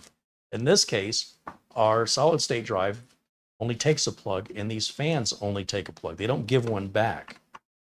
So thankfully, the manufacturer of the cooler, which is a company called ID-Cooling, they include this splitter. And what it does is we will plug the splitter into the motherboard. We'll plug this end in, and then we have 4 that 1, 2, 3, 4 it gives us in return. So that means we can plug the SSD into one of these, the fan into one of these, the other fan into one of these, and the water block may also have one. It does. So the water block will change colors. So we will use exactly all 4 of these. How convenient. Also, the 2 fans on the bottom of the case also have connectors, but they offer one when they take one. Each one of these takes an ARGB header and gives an ARGB header. So one fan will plug into the other fan, and that fan, I might be one short. What's going to happen is one fan will plug into the other fan, and then one of the fans will then have to plug into, let's say, into the splitter, and then I can take like the SSD and plug it into the bottom fan. And that way they're all connected together, because we're going to need 1, 2, 3, 4, 5, 6 items daisy chained together in one way or another. So that way, whatever color patterns we choose will affect them all equally. We don't want one doing a rainbow effect and another one doing a rainbow effect, but they're doing opposite colors, or they're completely out of sync. Peter Laycock saying goodnight, and Matt's Olaf also saying goodnight. I know it's late out there on that side of the world, so thank you guys for popping in and saying hello. Ben Laird said, does the build really need an all-in-one? Well, in the sense that this is an aesthetic build. This build is done for looks. So I would say, yes, it absolutely does need an all-in-one, because if we were to put the motherboard in like this, right, just with an open case like this, it's going to look terrible. Does it need it for performance? No, but it absolutely requires it when we're going for a certain aesthetic. If you don't want to go for the aesthetic, you don't need the RGB, you don't need the liquid cooler on this low power 65 watt i5. That's not required for performance or reliability, but it absolutely is required to achieve the look that we're going for. If we didn't care about the look, we wouldn't have spent $280 on a case. We could have bought a basic case for 60 bucks. So because we spent $280 on a case, why would we go cheap on the cooler when, you know, we have this whole space designed for a liquid cooler that can add more lighting effect and have this in front of our CPU, in front of our glass, versus having an ugly fan? So yes, for that reason, it is required. Let me check something here real quick.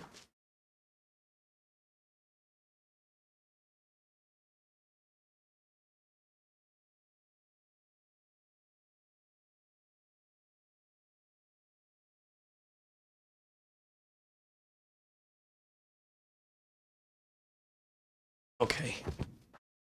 Thought I heard somebody at the door, but my phone didn't beep, so it was the wind.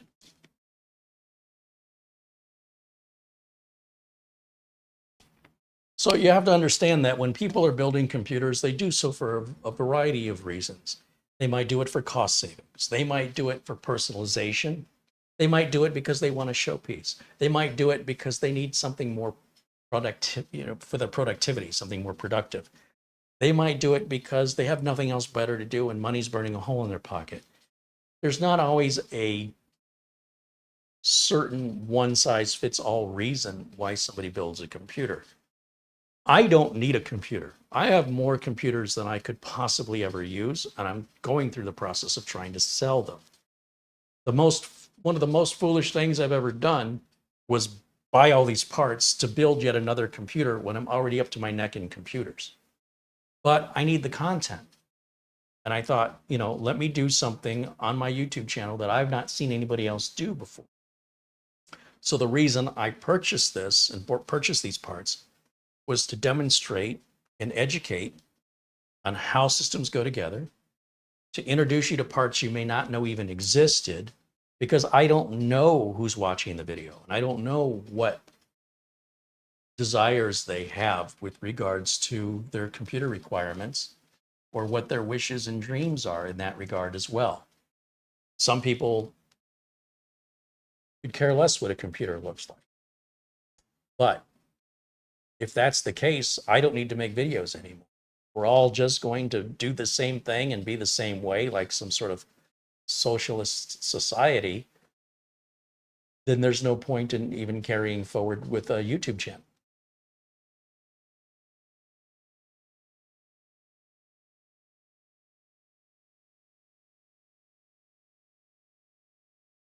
As a good example, Jim KJ3N says he built his own computer because when he ran OS2, hardware compatibility was always an issue because of drivers.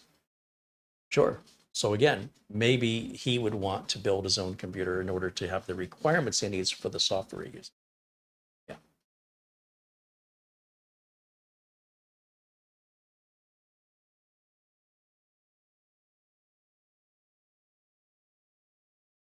All right, let me get a cold Gatorade here. And I got to think about how I want to put these fans on. Let me see.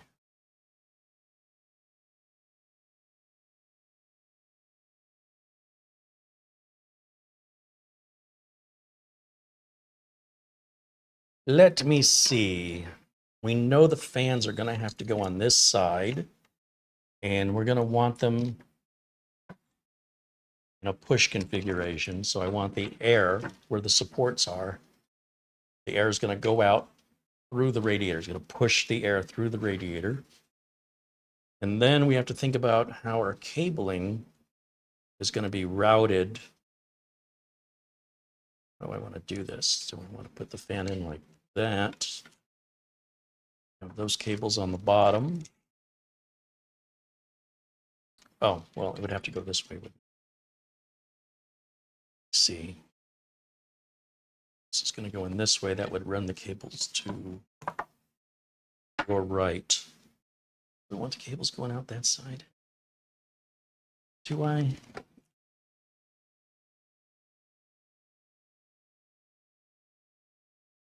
I think the motherboard's going to cover it up anyway. Maybe a non-issue. But we'll still see the RGB on the block, and it might shine through the back of the board.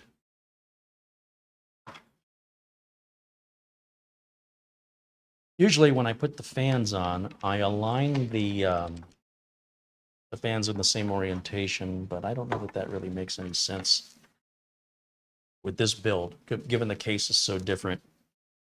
Really should align the fans where the cable management makes the most sense. Maybe having all the cables together like that would make the most sense.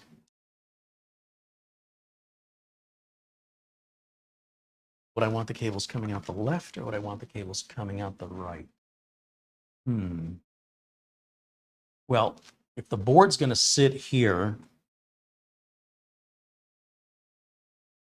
yeah, I don't think we're going to see it regardless. So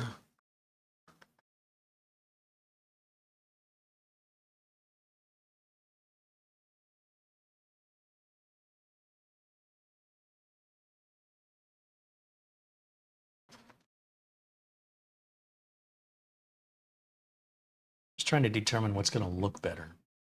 Also, what's going to be easier to work on in the future? Cables on the right, cables on the left. I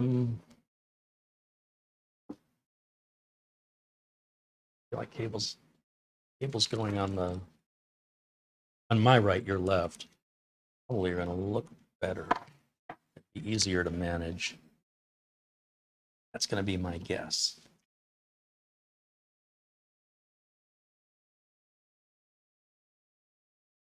Lawn Dog said that 13th generation i5 that we're using in today's build, he says, smashes his 11th generation 11700K in performance.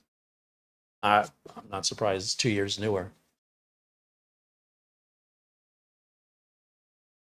Jeb, who's been a member now for 2 months, or at least 2 months anyway, contributes $5 in Super Chat.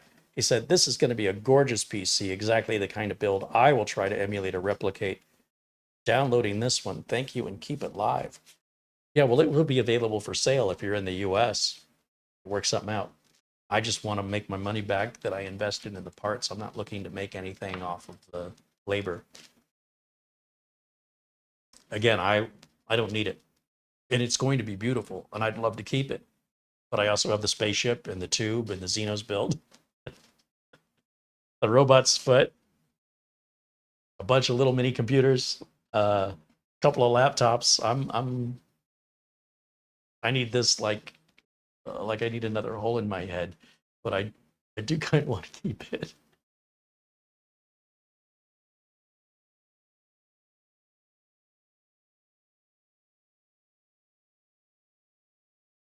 All right, so we have some screws here, presumably for the fans. 1, 2, 3, 4.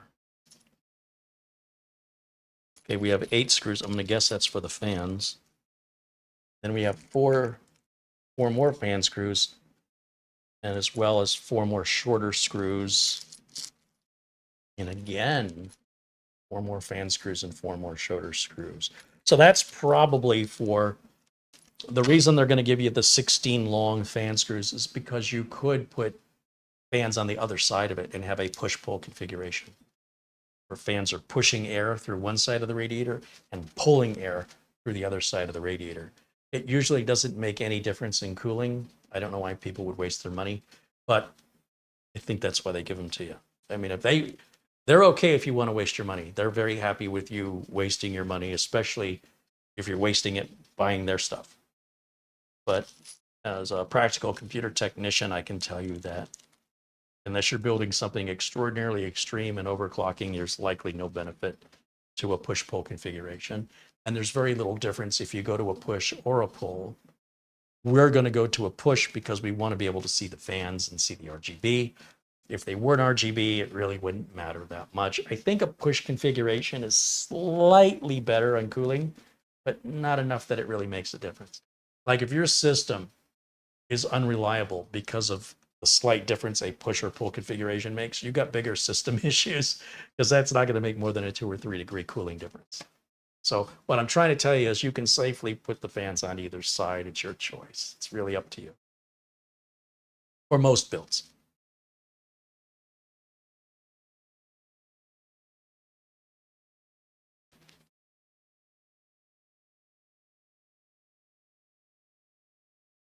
You guys are talking about benchmarks. I find benchmarks mostly to be a waste of time. Benchmarks can't tell you how something feels. As a computer technician, when I'm working with customers, I need to understand what the problem is the customer is trying to resolve. If the customer is trying to resolve a benchmark number, I need to understand why. If, on the other hand, the customer says, my computer feels like it's taking longer, things are taking longer, or it's loading slower, I need to hear what the customer's feeling so I can address that so the customer can say, this feels better now.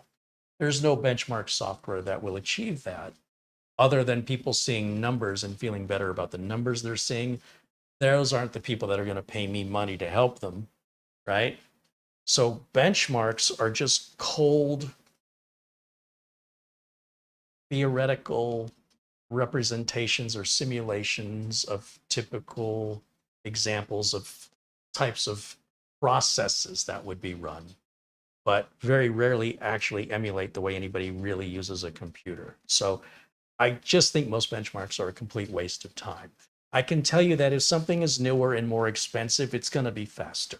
You know what I mean? Like, do we really need to run benchmarks on last year's laptop to this year's laptop from the same manufacturer and same model? Do you think the new one's going to be faster?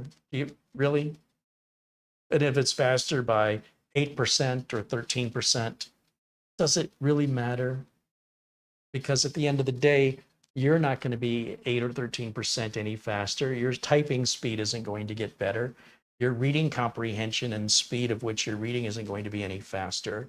Your ability to play a game doesn't become better. You don't get any skill from that.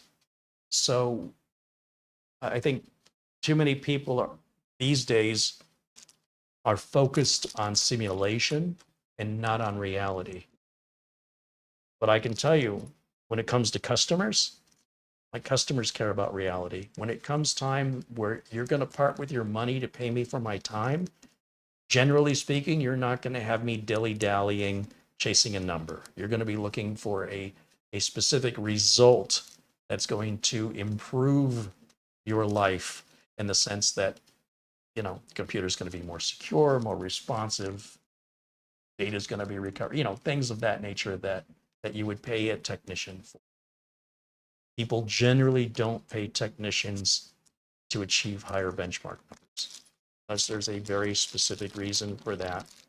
And until they can come up with a benchmark that can tell me, you know, can replicate how somebody feels, then the only thing I use benchmarks for is to just get an idea of if the system's operating within the parameters that I expect it to. I'm not trying to achieve a certain number, but I am looking for a certain range. And beyond that, that's the only purpose I use benchmarks. Or maybe as a burn-in, right? To just test the machine in an unrealistic way. An end user is very unlikely to use a computer in the way a benchmark simulates. Some users do, but most users do not. I think people put too much into benchmarks and not enough into their own feelings. I mean, the benchmark could tell you the machine's fast, but you could feel like the machine's slow. I'm gonna tell you a funny story. Back in around 1994, I was working at Intel. And some of you have heard the story before, but I think it's important. And I was friends with a coworker there, and he came up to the lab I was working in. He was super excited, really, oh my gosh, you really got to see this. This is incredible. So he takes me back to his cubicle and he goes, check this out. And he's using Mosaic. The World Wide Web is still new. And he goes, look at this. I'm on NASA's weather satellite. And it's 110 degrees in clear skies. See, it shows it right on the screen. Satellite imagery. And I was puzzled. It's like, you know, there's a window right there. You could look out of that window. Like, he was so fascinated with the concept that the practicality of it, at least in this example, didn't make any sense. Like, who cares? I was once late for a connecting flight, and I demanded that the airport's going to pay for my hotel since they didn't have any other flights, because they held my plane on the ground because another plane had mechanical problems, and my plane was mostly empty. So I was like, wow, this is going to be a nice flight. They ended up holding my plane on the tarmac to get as many passengers from the other flight that was having problems, because there's so many empty seats on my flight. They filled those seats up. As a result, my flight took off late. It landed late, and I couldn't make the connecting flight in time. And I was going to have to stay the night in the layover city, which wasn't supposed to happen. And they said, the person behind the counter said, we don't pay for hotel rooms on, acts of nature. I said, what are you talking about? What act of nature? Well, your flight was delayed because of weather. No, it wasn't. Well, that's what it says on my computer. I go, well, if your computer said it was raining outside right now, and you can look through the window and see that it's not raining outside, are you going to believe the computer? The computer only knows what somebody told it. Somebody told it, I'm guessing, to avoid FAA fines. Oh, it was because of weather. There was no bad weather. What are you talking about? That's what the computer says. Oh, well, if the computer says it, it must be true then. Don't look out the window and see for yourself. It's so offensive to me, when somebody refuses to acknowledge reality and to instead acknowledge their imagination of what they're reading or seeing on the internet. It's preposterous. Or in this case, the company computer for the, whatever it was, Delta Airlines, or I can't remember the airline. Very upsetting. Long story short, they paid for my hotel room.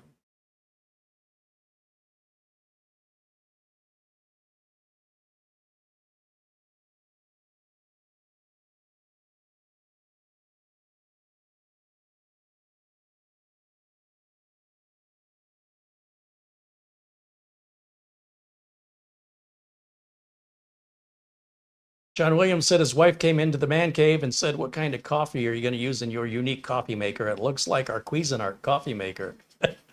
Love your live stream. I thought it looked like a coffee maker too.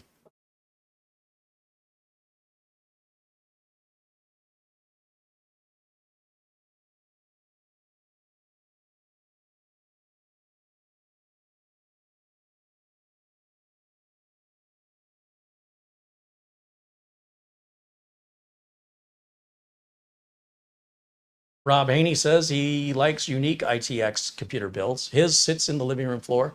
He's got a Tower 100 with blue RGB, so he wants it to look nice. Yeah, it's be a showpiece.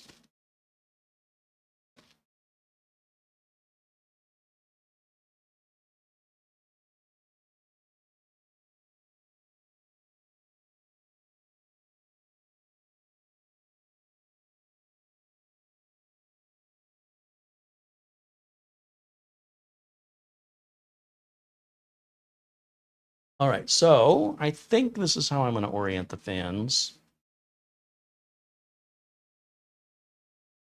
When did I start the show? 1:30? Almost 3:30, and I haven't even turned a screwdriver yet.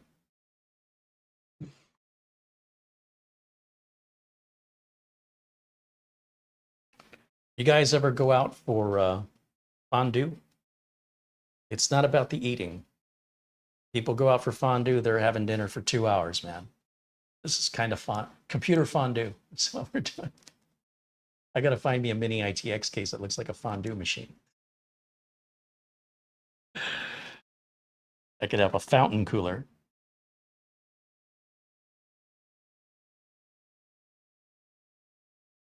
I really should not be using an electric driver on these fans going into the radiator. The radiator is made of a soft metal, which is very easy to strip out. And you don't want your fans secured too tightly because that can cause the frame to warp and can also result in vibrational noise. So you do not turn screws until they stop. If you do that, you've tightened your fan too tight. The only fan you would do that to is a cooler fan. You would not do that to any other case fan.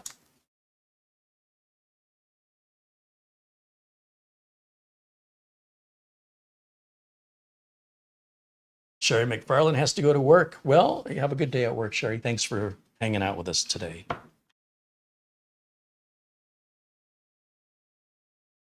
I'm going to check these by hand. I'm just kind of getting them started here.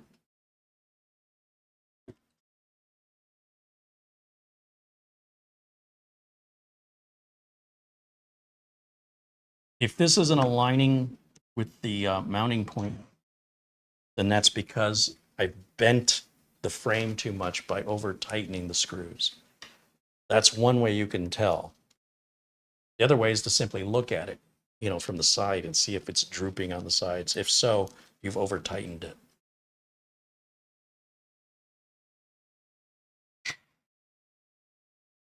Oop.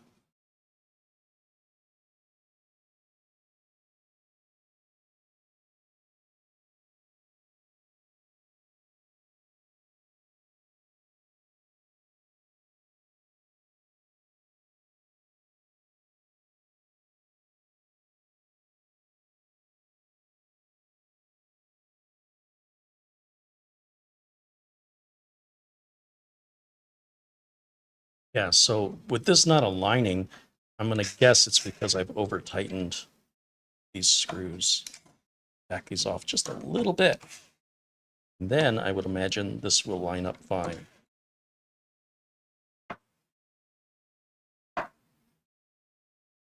Or not. far am I off here? Which direction? Got to go towards me.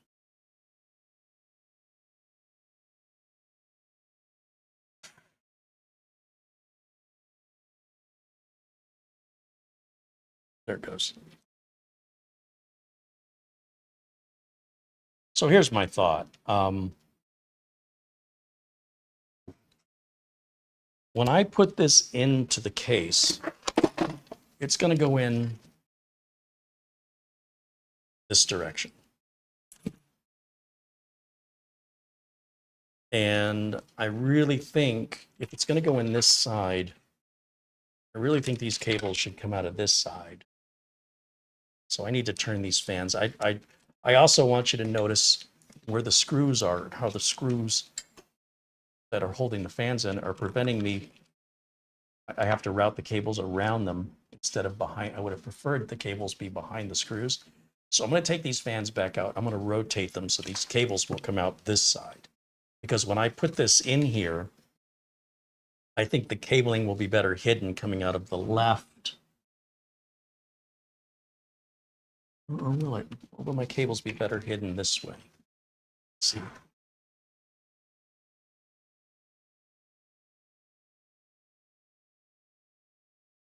No, I think keeping them on the left will keep the back cleaner too. That way I can tuck the cables off to this side rather than having them fall right down the middle if I leave them going out on this side. So yeah, I think rotating the fans 180 degrees will be a better aesthetic. When you're building computers for looks, there's a lot more that goes into it than just putting the parts in correctly and making sure everything works and is optimized. We're adding another level with regards to the aesthetic. And also, we got to think about when you got so much RGB, how you're going to wire it where the wiring doesn't get in the way of the aesthetic or make it very difficult to work on to repair or upgrade in the future.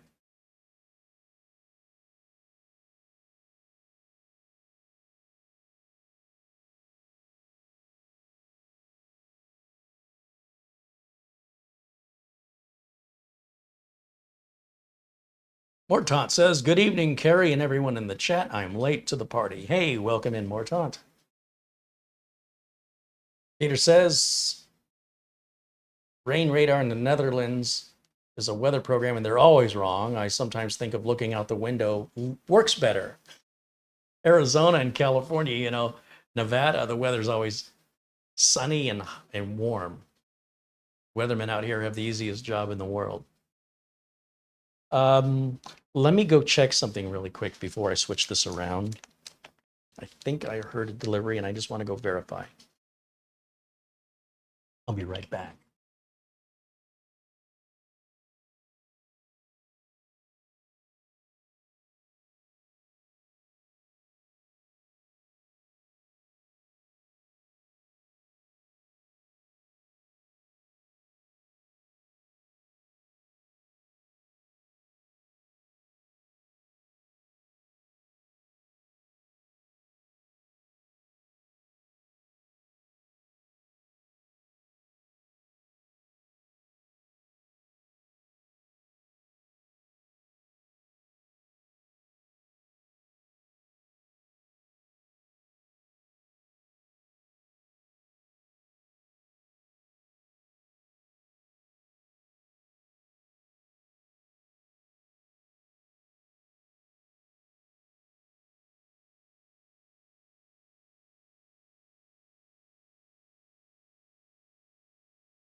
Yeah, a package did arrive.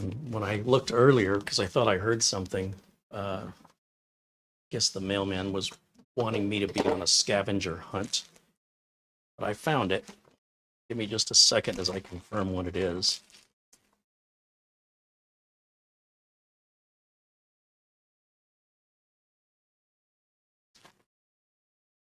I think I know what this is.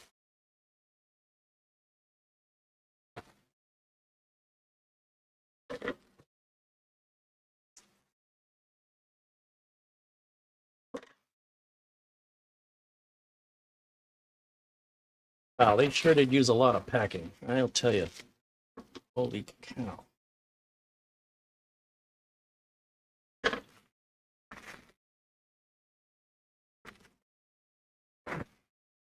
Yep. Okay. Very good. Sorry about that interruption. What are you going to do?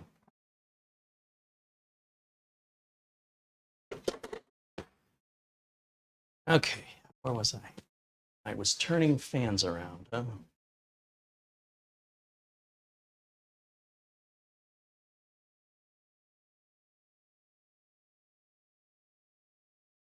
Joseph Hawkins says the sun is shining in New Zealand. It's 10:30 in the morning. It's Joseph Hawkins. Ooh. You slip through. Let's make sure Joseph Hawkins. Where is he? There he is.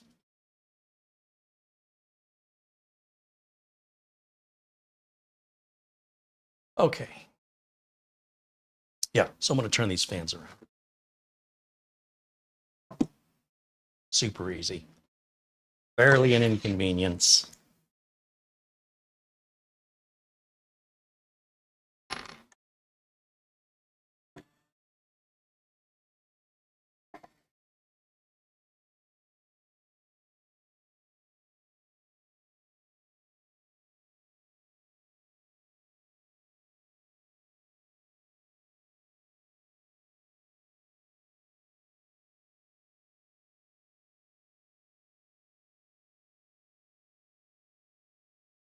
So we'll turn this one this way. Turn this one this way. Yeah, I think that's going to look. I do believe.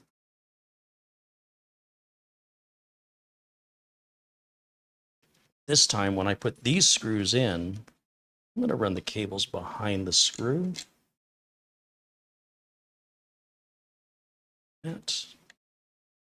So it'll have an overall cleaner look when you have to work on it, you know. At some point, you're going to upgrade it, repair it, change something. And if you take the time to think about that future potential work, then it can certainly be worth a little extra effort now in considering how we want to run the cables. So it may not benefit us today, but it may benefit us, or say somebody buys the computer and they'll work on it at some point for some reason, you know, and they'll certainly appreciate it. And if I'm the next person that works on it, I'll be glad I took the time now. So then I can do the job much faster later.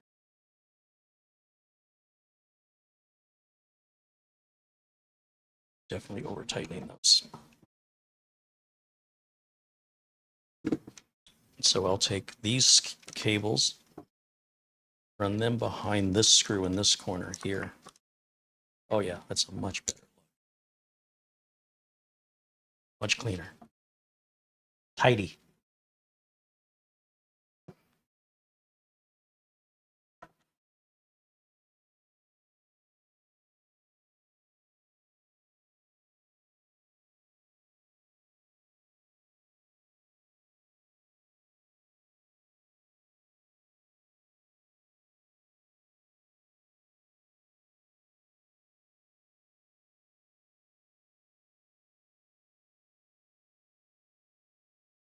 Okay. So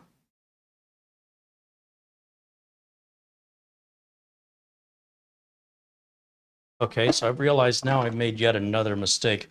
So now when I go to put this radiator in, I'm so accustomed to having the hoses on top that I don't want the cables going up. I want the cables going down. So they needed to be routed the other way. But this is a very easy thing to correct. It's just these two screws. And then I can move the cables the other way. That also means that this cable on the bottom fan won't even be behind a screw at all. So take those two out momentarily. And I want these cables to run towards the hoses. for this. And again, this is a very different install. So normally this is not the way I do it.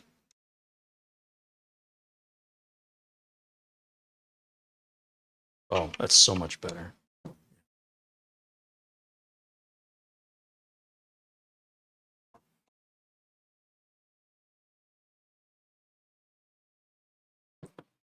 Okay. So this is the way I'm picturing it now. Cables are now facing downward. And then they can route out through underneath the motherboard here. I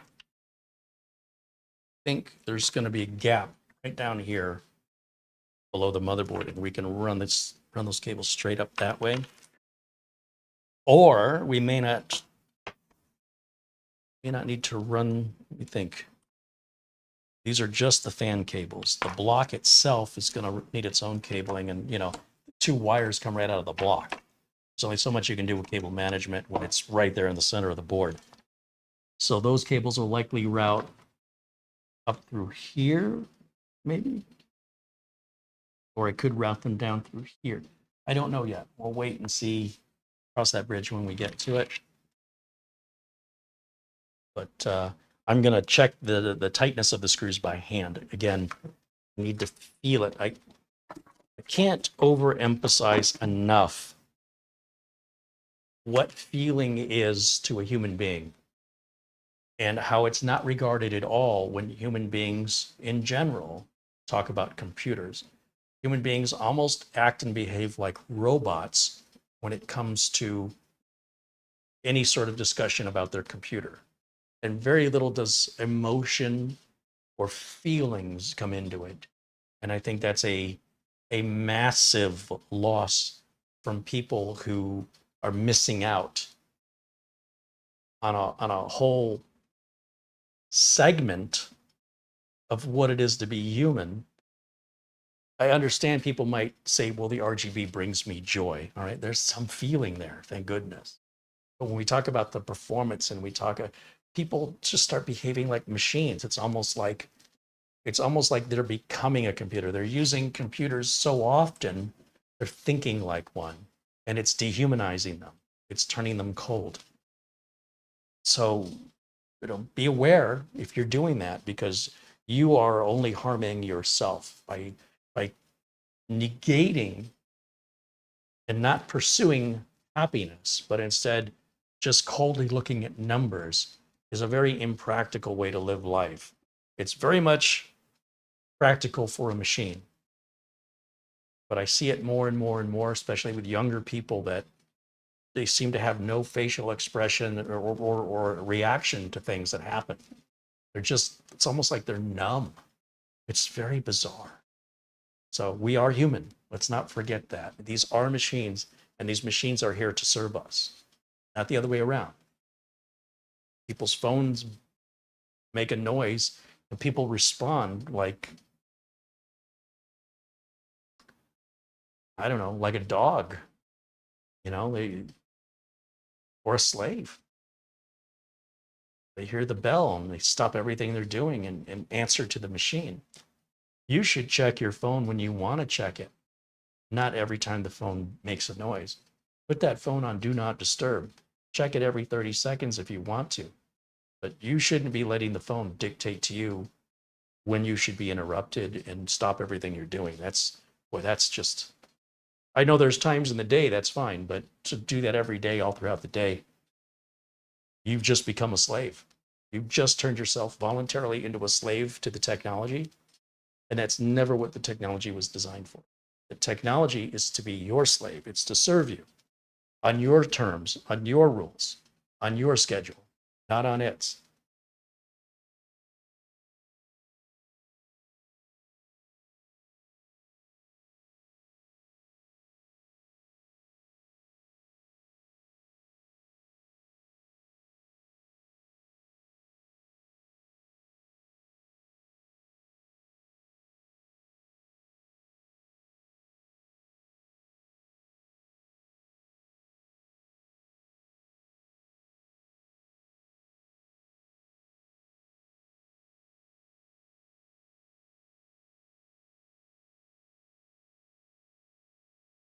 Rob Haney says he enjoys cable management. It feeds his OCD.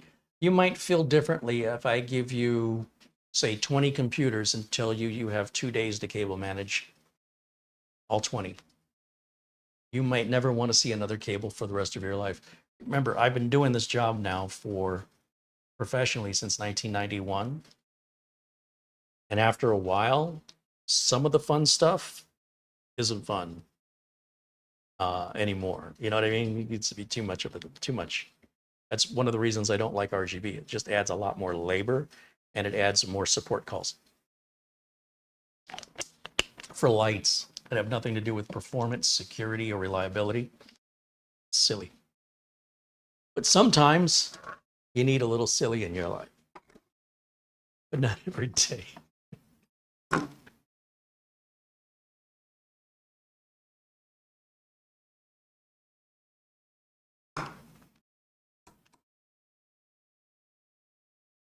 That one feels good. That one feels good. Feels good. The minute I see the edge of the fan frame start to bend, that's where you don't want to go past that point. If anything, you might even want to back it off. Just like a quarter turn, not much. So you want fans secured, but they don't have to be airtight. You know what I mean? Doesn't have to be liquid tight. All right, that looks good to me. Now, the way we're going to mount the radiator is pretty interesting on this case. Gave us some serious thought when they designed this. And they've given us a panel back here. So if you put a liquid cooler in it like we're going to today, they're making it very easy by taking out this screw down here. Oh, that's a little short, wide thread screw that's unlike all the others. So we definitely want to put those aside.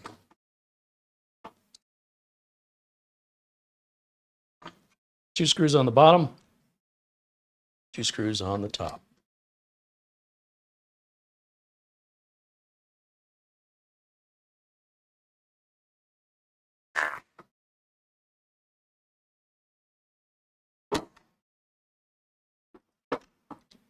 And this plate comes right off. Now you notice we've got grommets on the left side, so we do not want to put this back in this way. Those rubber grommets won't be on the proper side. So we got to remember this goes in this direction, and the other screw I dropped right there. But look at how clever that is. So let's just move this out of the way for a minute. We know this is going to go in this way. Grommets on the left. Then we want the radiator to go right in here like this. Hoses are going to be on the bottom. Our cables are then going to be on the left. If we turn this over now, we should see, yes, our holes align with these long slots. And those slots are there so you can shift up or down as needed, depending on what radiator you're using. We've got some holes here for something. I don't know why. They don't appear to be threaded. I'm not sure what they're for. So that's what the shorter screws are for. So they're for, we're going to go short distance for the thickness of this bracket. And we've got 4 screws that go along the one side, 4 screws go along the other side. So we should have 8 small screws. And we do, and each of these bags has 4 of the shorter and longer screws. So I need all 8. I mean, in theory, you could just put 4 screws. You don't have to put in 8. But what would be the point of keeping the other 4 screws? There's nothing else they're going to fit in. And it doesn't hurt to have that extra stability and security of adding the 2 screws up here in the middle. They're really in the middle for supporting fans But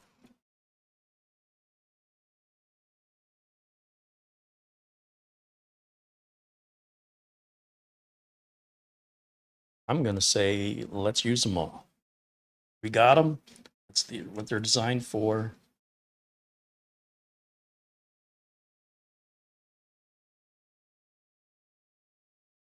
And there's no advantage to not using them other than being lazy, I guess. And I don't know. I think building a computer's fun. So kind of the opposite of being lazy.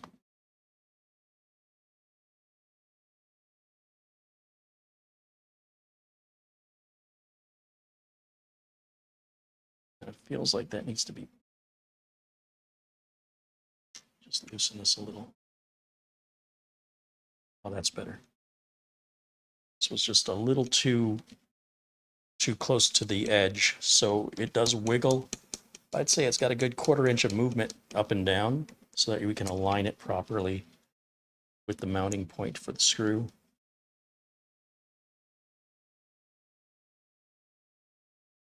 And once we align these 2 corners, then the other 2 corners should already be aligned.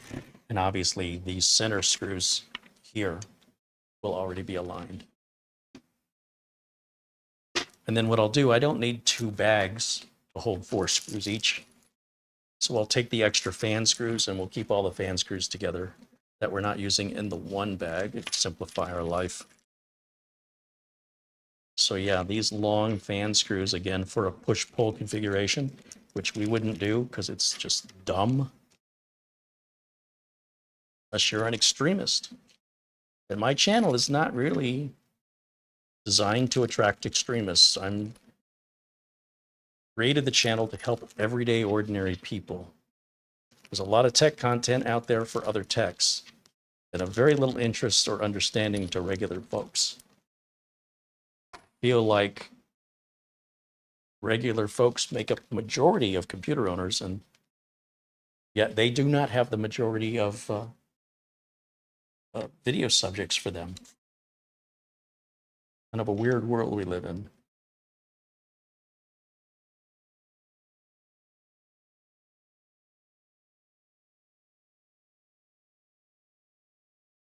Now these, I'm going to go ahead and let the screwdriver tighten them down to its torque setting of 3. Once again, it's a soft material that the radiator is made from, so you definitely don't want to over tighten them, but these could certainly be tighter than the fan screws on the other side. And we'll go across the 4 corners and make sure that these are all exactly the same. There's no particular order or torque specification you have to follow here, but that completes the install. And that means now this bracket can go back in to the case. And so the way we do that, as I mentioned, it's pretty well thought out. But for $280, it should be. Take this and feed this through for now.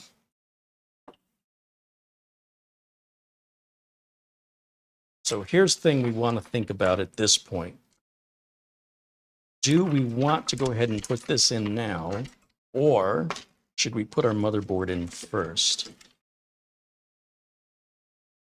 Since the water block is going to be flopping around, I just want to make sure it fits okay. We're not going to have any surprises.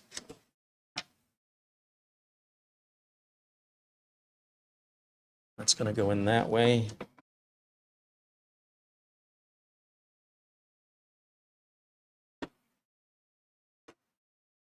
Oh yeah, and that'll go right onto the CPU right there. But I think the motherboard's going to cover up most of these RGB fans anyway. But it does clear everything fine. And you can understand if the hoses were going to come out at the top,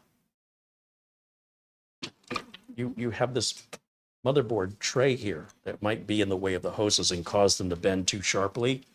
So you really don't have much choice but to run the hoses out the bottom. And it's fine. It's really not a problem. The radiators are designed to be installed in any orientation. There is a preferable orientation, but it's not a requirement.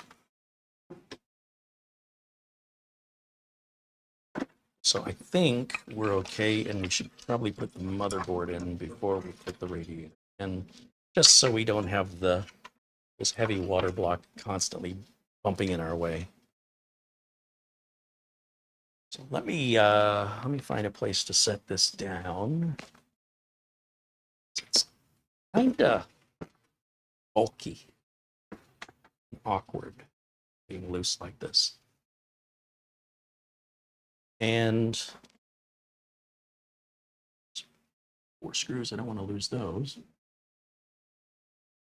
We've got these 4 screws here that are part of the glass panel that goes on.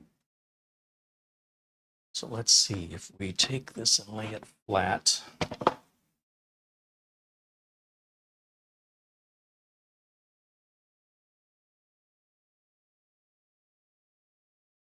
I just realized there's a great big hole under here.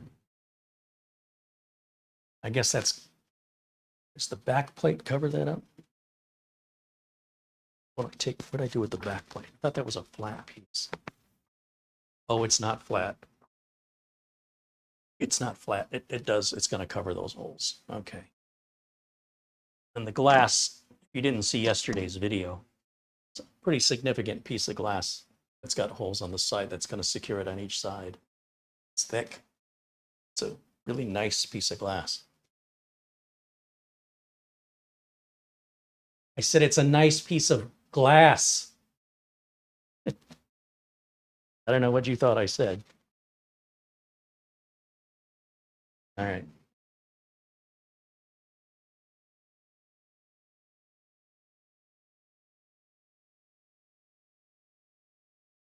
Romick wants to know what might cause me random stutter and crackling sound in my headphones. Does it happen on everything? You could be getting interference from something. As a USB device can cause interference.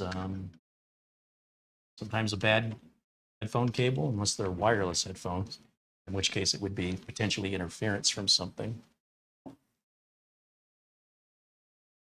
Okay, now, the bottom, this is the top of the case, is going to be the back of the motherboard. So when we take our board, it's going to go in this way. That. So you get an idea how that's going to look. We've got our 2 fans at the bottom, RGB, and they're all ARGB, so everything's going to synchronize together. Interestingly, they didn't give us the slot covers.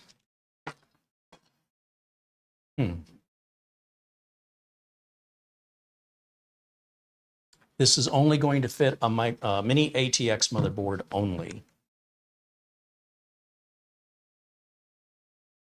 But I was going to say it has room for a 3-slot graphics card, but this is not a PCIe slot here, or a cover. This is actually molded metal.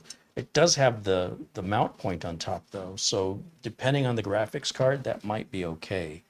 But this is really just for cable management. You'll see the cables on this side are wired underneath of that. So this is hiding those cables.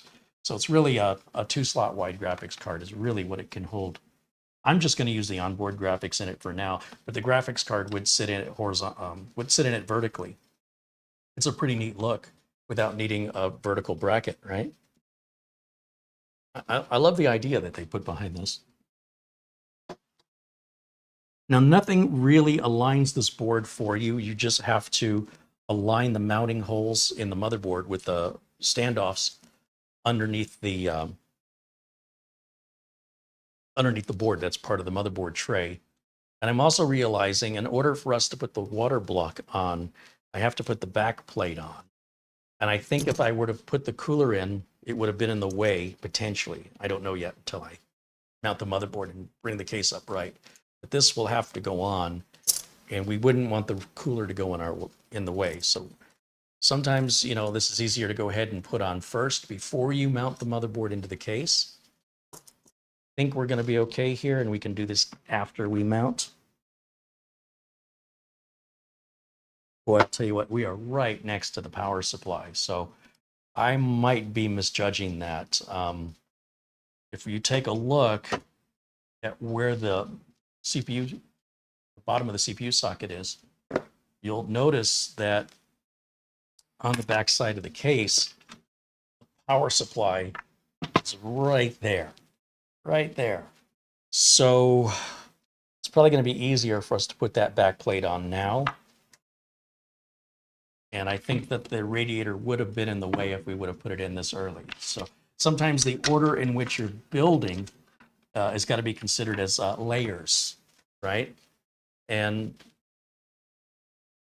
we sort of need the first layer down before we put the second layer down.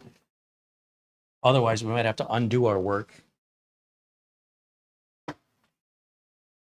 take things back apart, which I'm going to try to avoid as much as possible and try and do it right the first time, even if I'm going slow and savoring my build.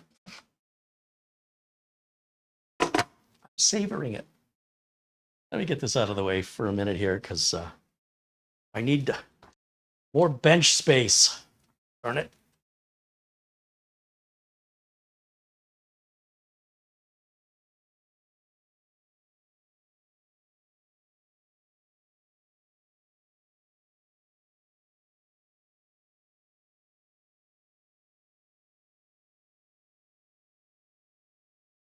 Rumik says he's hearing cracking and popping sounds only on YouTube.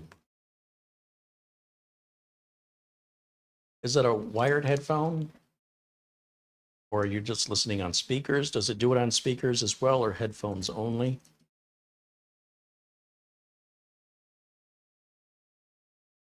And of course, if anybody in the chat has any suggestions for Rumik there about this crackling sound he's hearing in audio, feel free to offer him your opinions.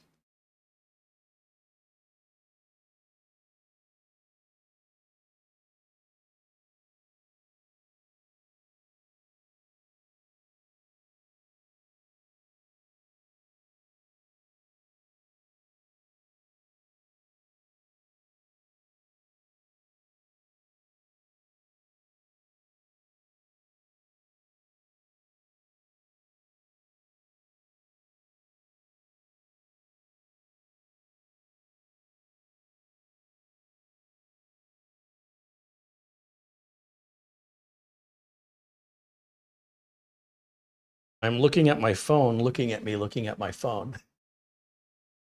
That's twisted. I just wanted to see if there were any other emails that came in. Doesn't look like I've missed anything here. So far, so good.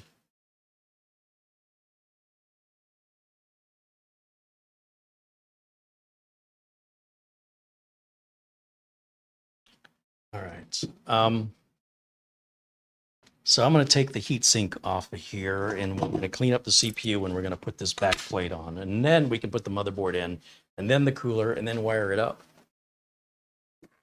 After that, it'll just need cable management, but the hard part will be done. The fun part will be over soon.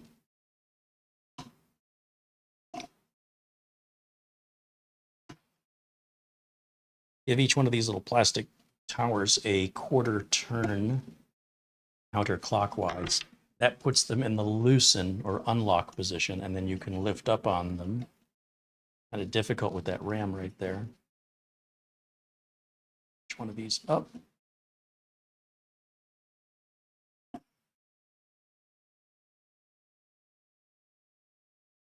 There's our cooler. And let me grab a paper towel, wipe up that thermal compound, and prep it so that we can put the water block on it. I usually start with something like a paper towel to get the bulk of the thermal material off. Otherwise, I'm wasting a lot of Q-tips, and I'm working with a very small amount of surface area on a Q-tip. So this is much faster. It's cheaper. Paper towel, and it costs me less than a bunch of Q-tips. And I'll clean up the thermal compound. Heatsink. It'll be nice to have this heatsink on my parts shelf just as something I can grab on a socket 1700 test.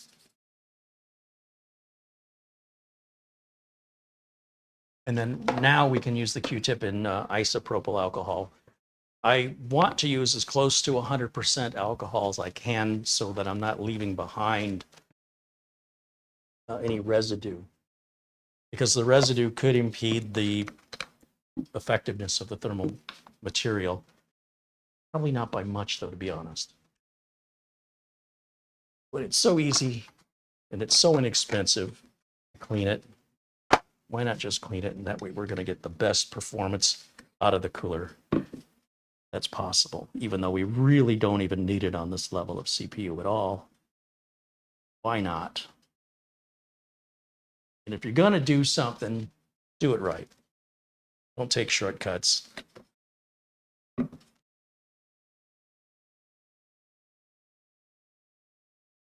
You can see a lot's coming off onto the Q-tip here.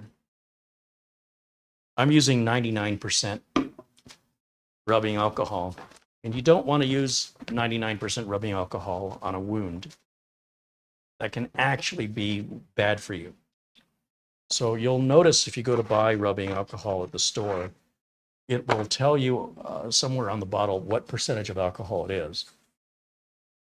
And even though this manufacturer is called ER, like emergency room, it's got like the medical cross on it. This is not for medical use. This is for cleaning things. This is more for industrial use. So like, you can be misled by that. You want to use a lower alcohol content, like in the 70 percentile or lower 80 percentile, if what you're trying to do is disinfect a wound. Again, don't take my word on it. Do some research if you're concerned about that, the truth behind that, and the reasoning why.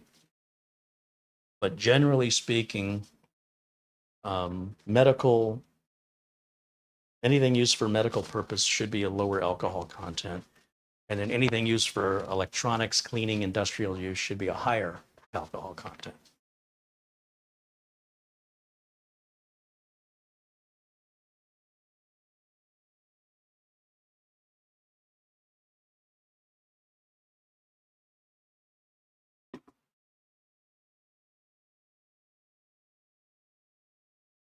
And I'll just run this across until the Q-tip comes up mostly clean. I mean, it may be that we can put 15 Q-tips through this and still get something off of it. It doesn't have to be perfect, but we want it to be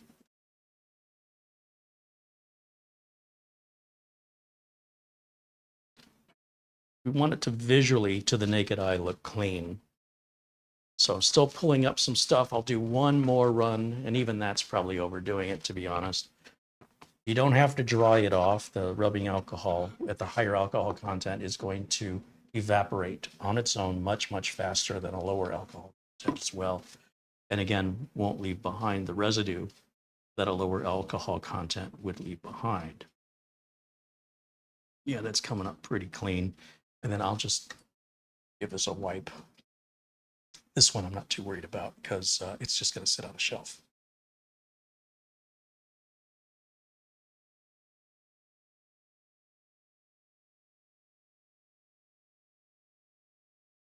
You can see quite a bit of dirt. Thermal material residue came off on that.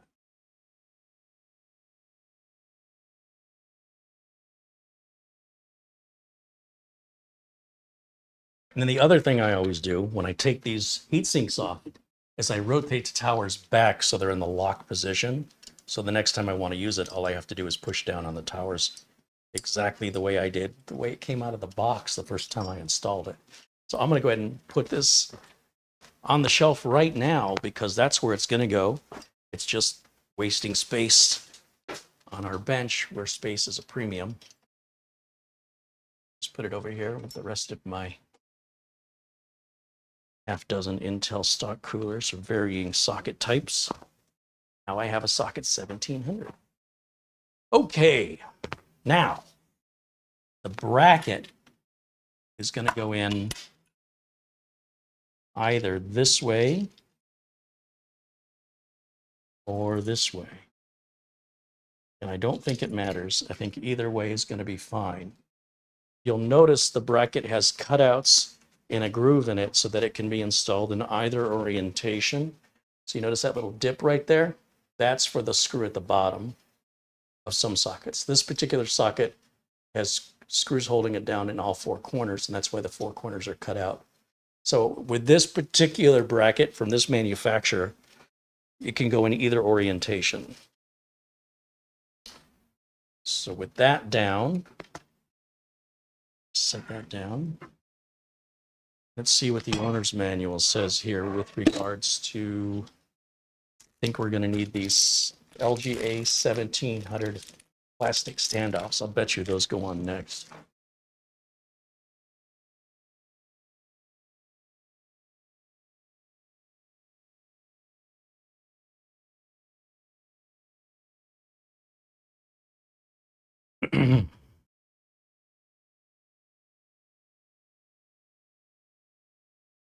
Okay, LGA 1700.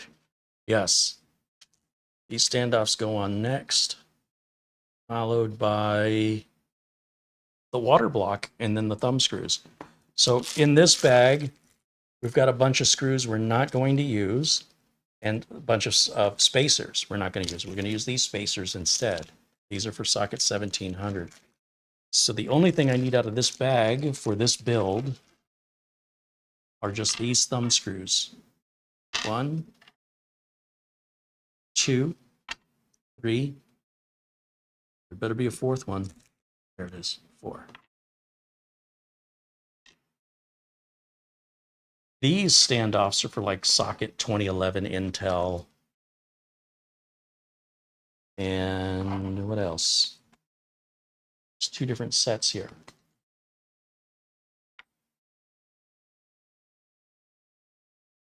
So LGA 20XX, so the X's represent a variable 2011. Starts with a 20 and an Intel socket. And then the other standoffs are for AMDs.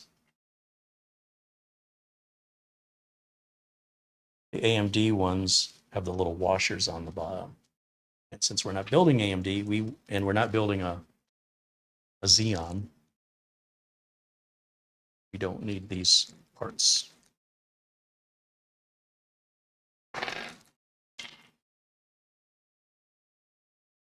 So what happens when you make something that's sort of a one-size-fits-all, you have to provide different parts for different configurations. We won't be using these spacers either. So all of this stuff will not be used on this build.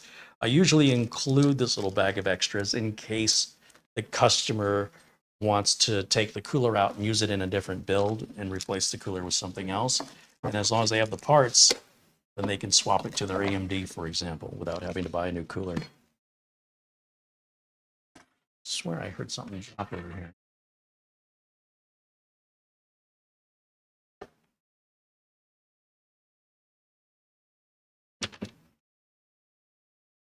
Maybe not.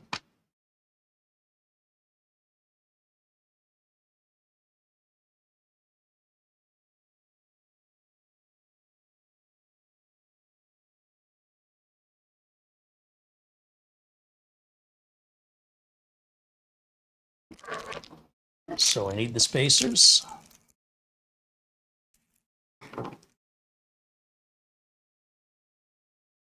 Now I'm hoping these spacers are going to fit on tightly.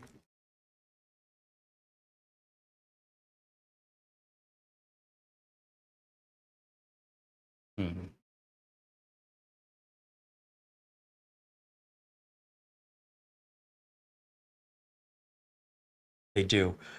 When you put the spacer on in one direction, it just falls down. But when you put it on the other direction, it won't seat all the way down and you have to use some force. And what that's going to do is that's going to hold that back plate in for us when we pick the motherboard up without the water block attached to it. You know what? It might just work either way. I don't know that these have a top and bottom. They appear to be working either way, but I do notice that it doesn't go down as far on that side. So I want to use that side, the side that I have to push down the furthest for me to get the most grip out of it. And that should hold that back plate in for us.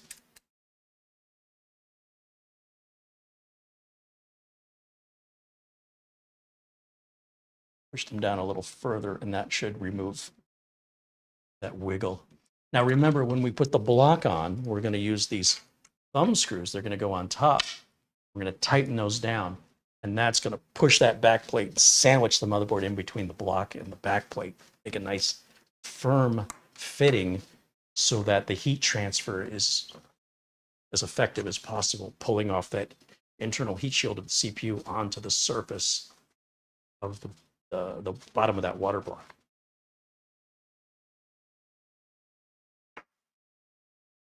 If you put it in too loose, it's not going to heat as well. And that can make a much bigger difference than the type of thermal compound or how you apply your thermal compound. It's simply having those screws too loose, not having enough pressure.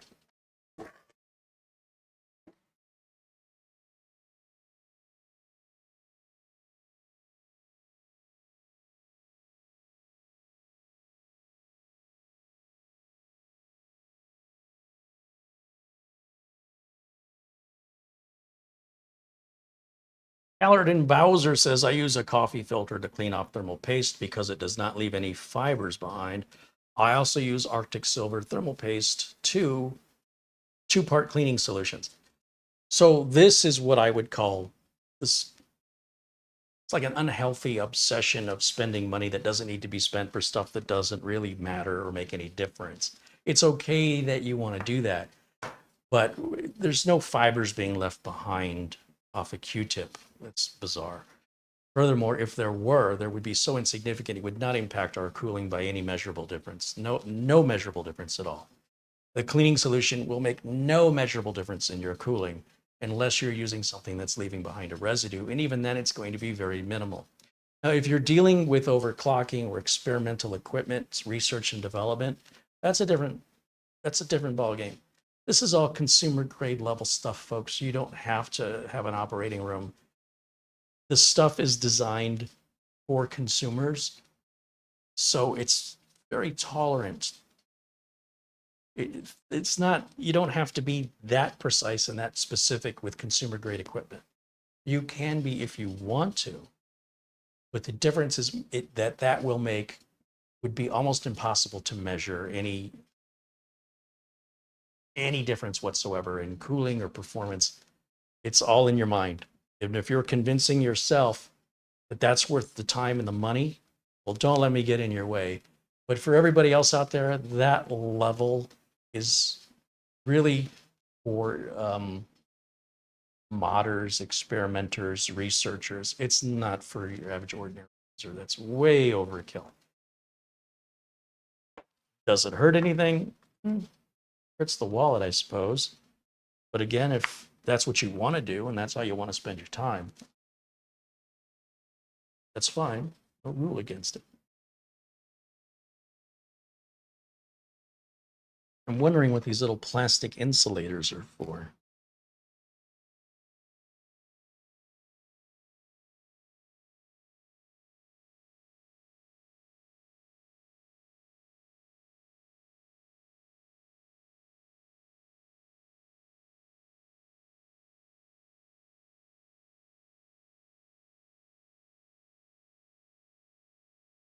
Oh, they're for AMD.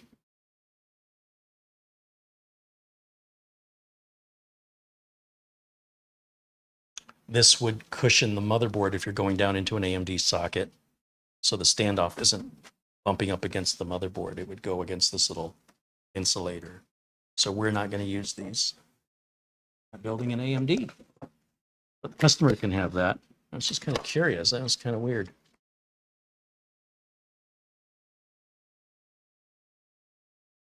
They've given us ID Cooling, the all-in-one radiator cooler manufacturer, has included a tube of their thermal compound. Now, most thermal compound won't have any measurable difference from one brand to another. If there is any measurable difference, it'll be no more than 3 degrees Celsius. And once again, if 3 degrees Celsius makes a difference in your build, that I don't know what to tell you. That's not normal. If your system's running at 51 degrees Celsius or 54 or 67 degrees Celsius versus 70, And that would be extreme if it even made that much of a difference. But the companies, their marketing will have you believe you should spend top dollar for things like, what's that stuff? Something not, I can't remember that. It's a complete waste of money, except for people that are into research and development and experimentation. Regular consumers don't need to be buying that. You can. It's absolutely, they're happy to take your money and they're happy to convince you that that's worth buying. As a technician, it's impractical and unnecessary, but you know, choose accordingly. That's what you want to spend your money on. Don't let me get in your way. You'll never see me use that stuff. Now, if I was in the research department at MIT, I'd probably be using it.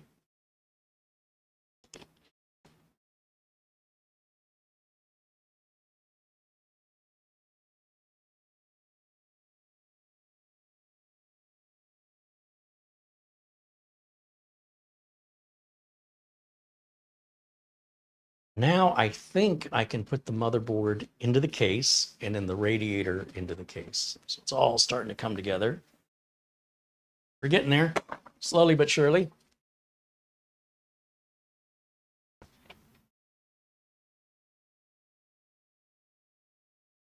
You know, when I build computers or work on computers off camera,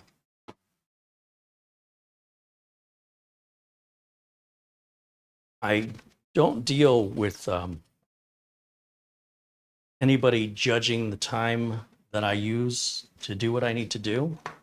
I probably focus more on the job when I'm not trying to also be talent in front of a camera. And I'm also working where I have the best view. Whereas when I'm working on camera and sharing with you, it often puts me at a disadvantage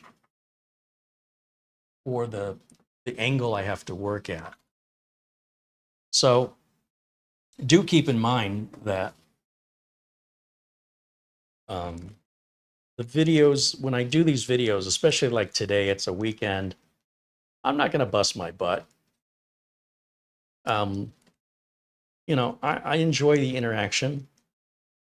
And if people want to see commercials, they can go watch any of the big tech channels or just making commercials all day. You can go watch your commercials.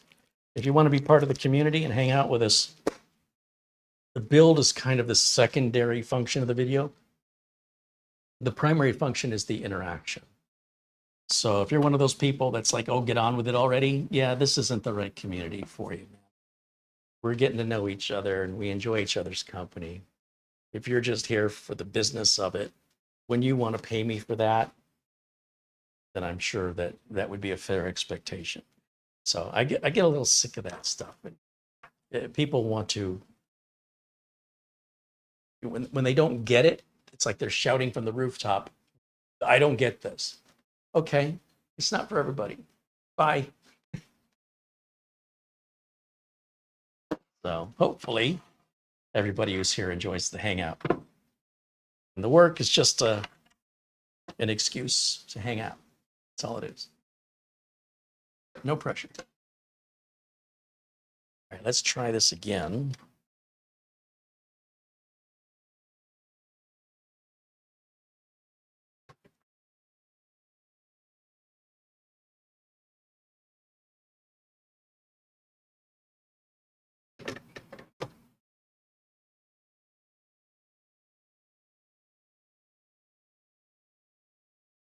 Our backplate is already on this motherboard, so we don't have to install that. I should have a little bag of screws here somewhere that came with the case.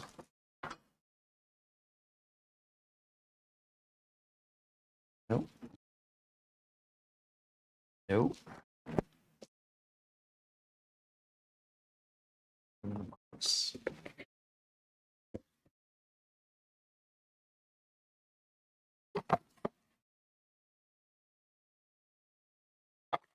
Nope.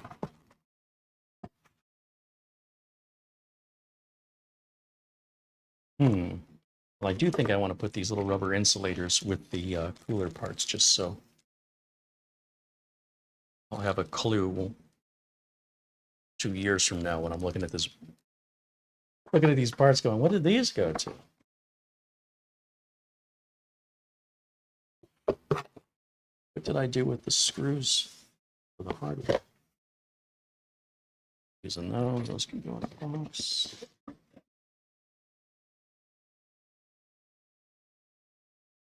All our extra power cables for the power supply.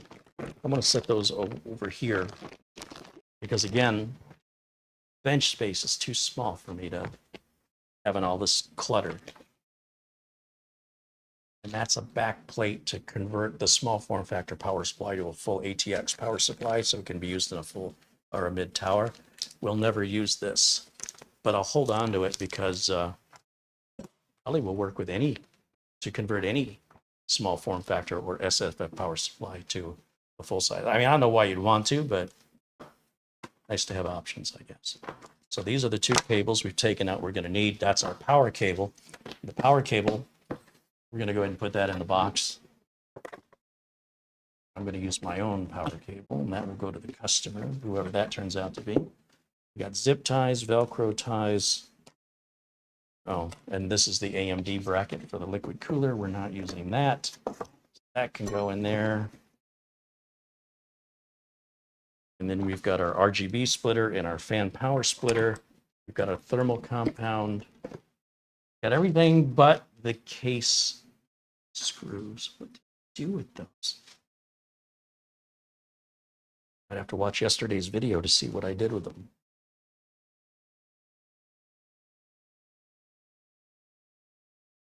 Unless that extra bag of power supply screws, maybe that's the motherboard screws. Maybe they're using standard hex head screws. That would explain it. That means they only give us 4 screws for the whole build? Is that right? That's odd, but I guess it's a mini ITX case, so it's not like you got a whole lot of hardware options to consider. Oh, I just put that little bag in here. Where did it go?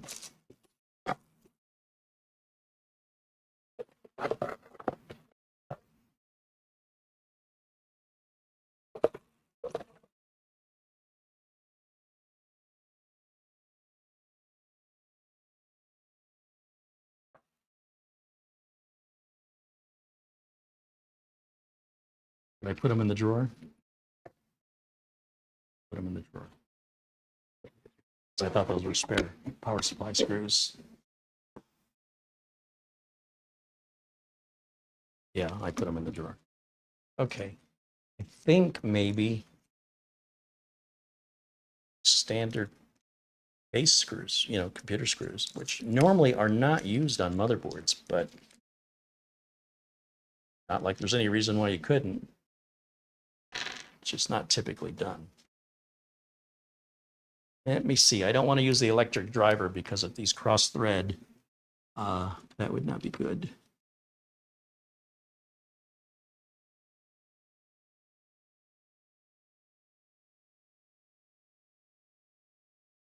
You know what? I don't think these are the right screws. Let's take this back out. And we'll just try to dry fit them right into the motherboard standoff here and see if they fit. It feels awfully tight. I feel like I'm gonna strip it out. Just check the other bag. Is there a difference in the thread? There might be a difference in the thread. Try the other bag and see if that works any better.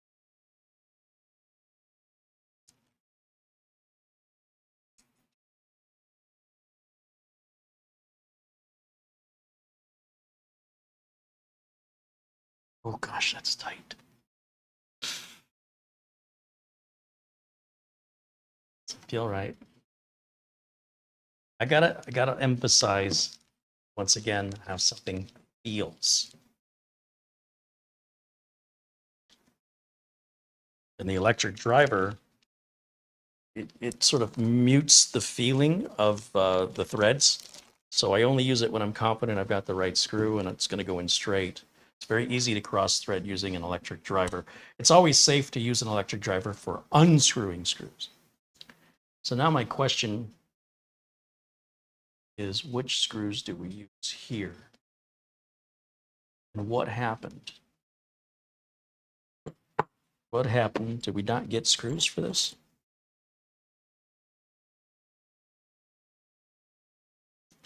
I want to try a finer thread, because if that finer thread won't tighten, then I know it's the coarser thread and we're okay with those bigger screws. But boy, they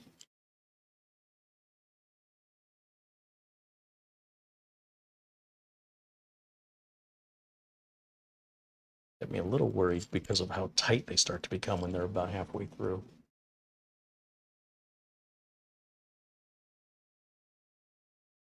Do I not have any of the finer? Should have some in here somewhere. This is kind of a parts bucket for things that I don't think I'm going to need on whatever I'm working on. Sort of like leftover. Should have a little bit of everything in here. Here's a fine thread.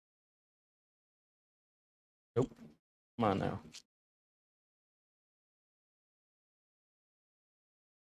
Just want to see what happens with this.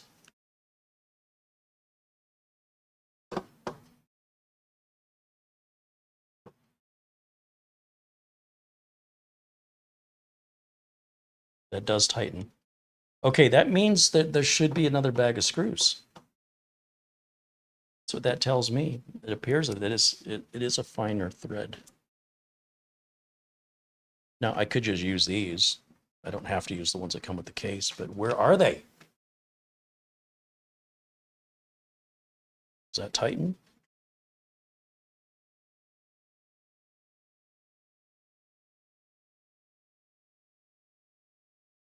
They absolutely do tighten. They do require a finer thread. So I'm at a loss right now because I don't recall taking out a bag of hardware in yesterday's video. Unless it's in the motherboard box. Or not the motherboard, but the box the case came in, and I just didn't see it. Let me go look. I'm baffled.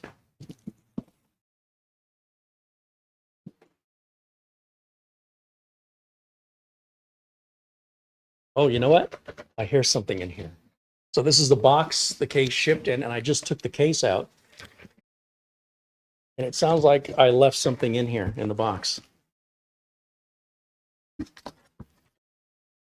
I did. Shame on me. Right here. And it's pretty nice, too. Although, again, the case was $280. It should be nice. They've given us a little plastic parts holder. It was just embedded in this piece of foam.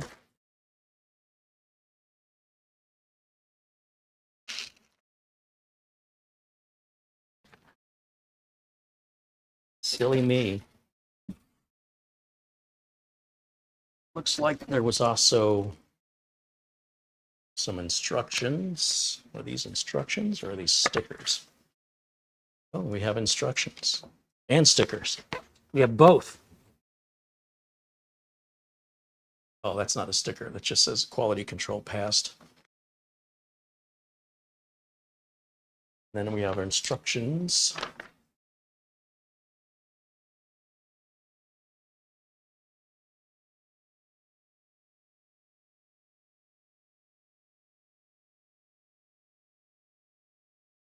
Yeah, does appear they show the hoses on the radiator coming out at the bottom.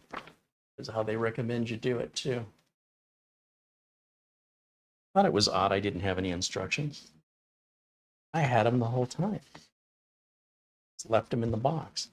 And I was right that these power supply screws are extras and in the drawers where they belong. Okay, well there's a mystery solved, huh? Silly me.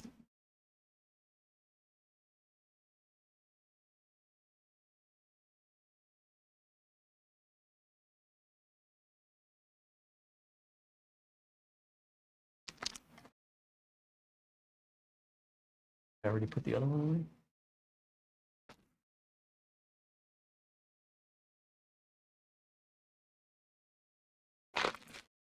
Let me show you what Segotep has included here.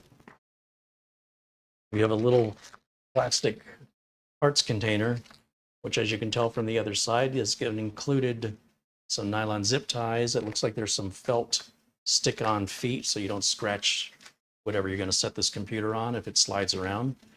And then we have some more power supply screws. We have what appears to be a Segotep sticker in there, or badge. Got some fan screws, it appears to be. And then we'll have the motherboard mounting screws in there. That's probably going to make mounting the motherboard a little easier, don't you think? And that means the only other thing left in this box is the case came wrapped in this bag. So I'll keep that with the box so that if this does get shipped, it'll go back in this box and it'll be placed back in the bag to prevent any scratching. Just set that there for now. Okay, we're going to try this one more time. In fact, we'll try it as many times as we need to until we get it figured out.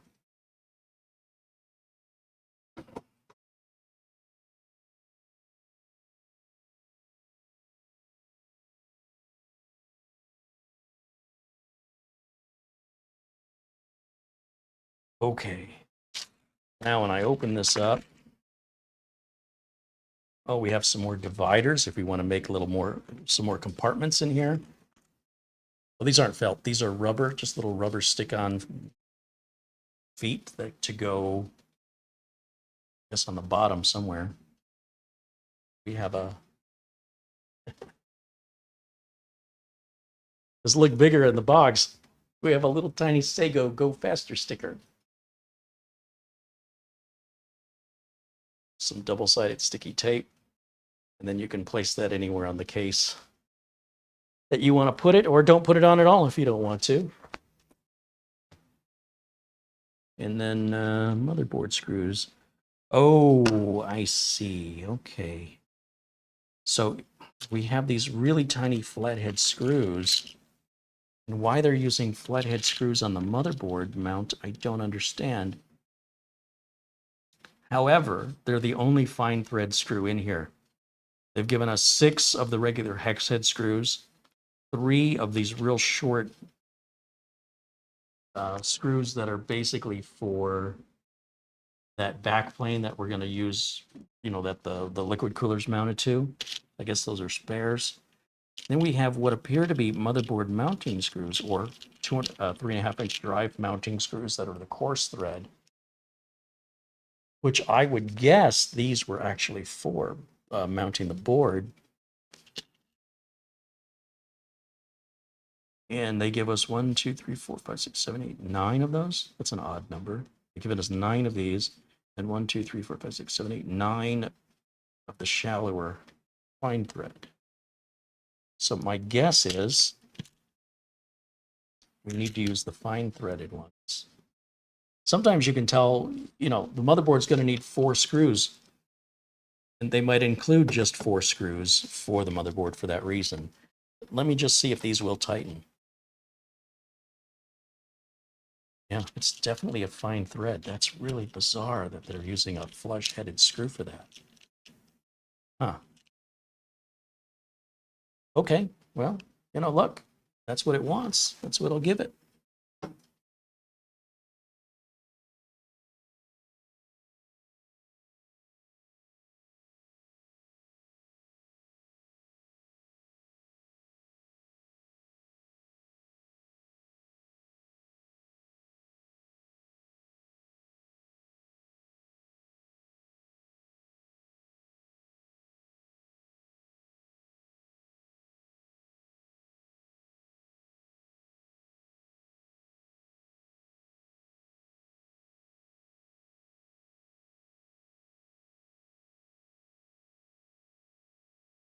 Boy, it almost seems like those screws are too small. Like the head is too narrow. It's just big enough to hold that motherboard without going through the hole. But out of curiosity, what happens if I try the coarse thread screws? Because this is what I would ordinarily use most builds. These won't even start.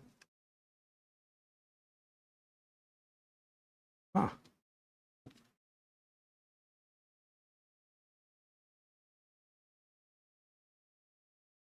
So weird.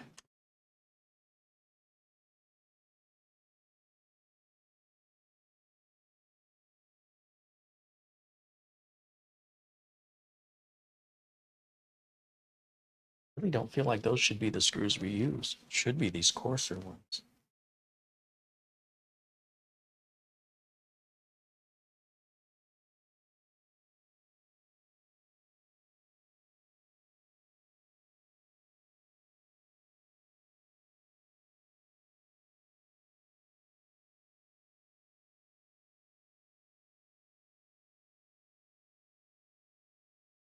This is very weird.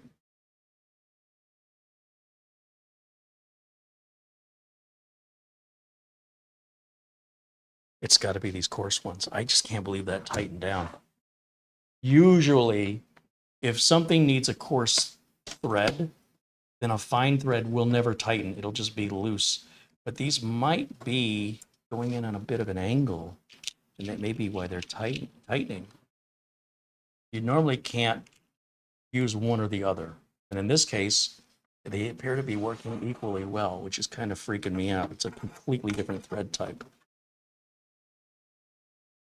But I feel like these are motherboard screws. These other ones are not motherboard screws. They're just too small.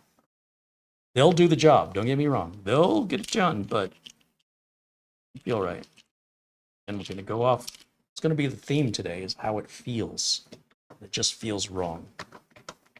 Physically, when I'm turning the driver, it's just not feeling right. So I think you need these screws right here.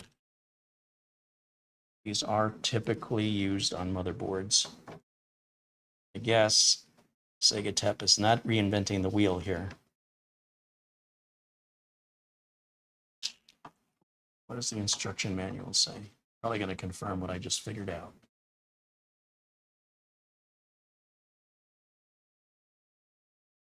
It's written in Mandarin or Cantonese.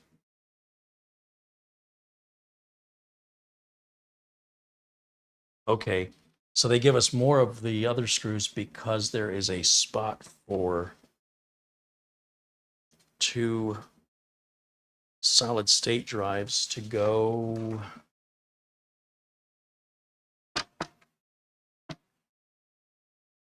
Right here, this is a drive tray right back here.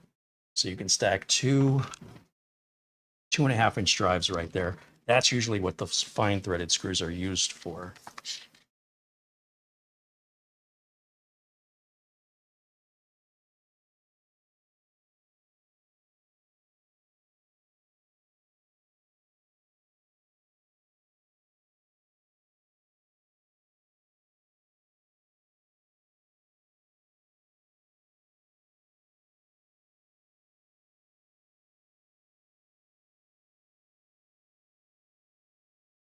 They don't really go through the screw types that they include in what they're used for. They're not identified in the manual at all. But I'm going to suggest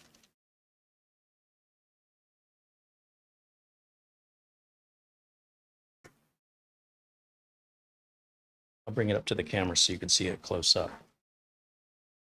This screw that has the coarser thread on it, and it has this type of head, is typically used on motherboards, and it does work. So if you ever have to choose, like in this case, if we could equally use a fine thread versus a coarse thread, the coarse thread is going to be a stronger hold. So I would pick the coarse thread every time. Also, the smaller screw I was using, which I didn't think would even tighten, but they did tighten. I'll bring that one up to the camera real close and you can see the difference. It's a very different screw. And this screw has what we call a flush or flat head on it. And what that's typically for is when you're going to be in tight confines where the head of the screw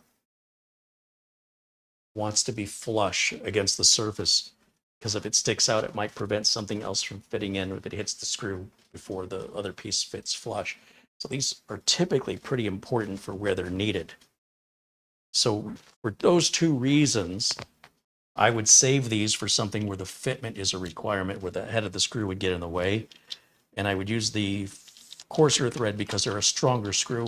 And also it's more typically used on motherboards. When you go to mount them, that's typically how it's done. So it's just, in theory, the finer thread screw should have never tightened. It should have just kept spinning. And it must be going in some kind of weird angle.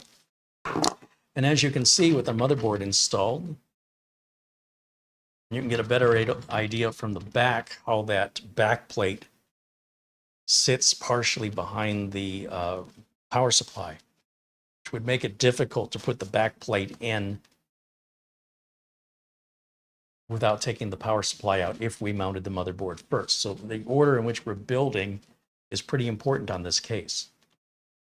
Although, you know, taking the power supply out isn't that big of a deal. But if you want to do everything right the first time, then doing it in the right order, at least for this particular case, is pretty important.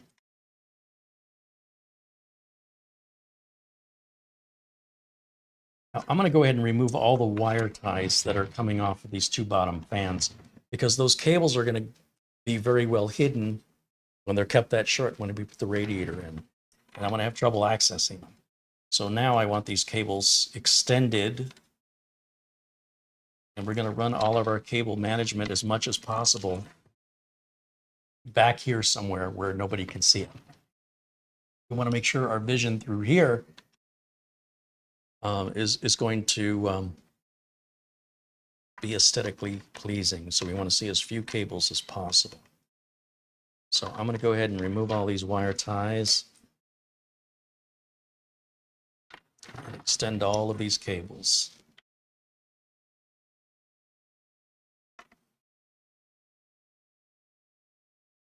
There's a lot of cabling here. Holy cow. These last two cables are the ARGB cables, one for each fan. As I mentioned, they have two ends.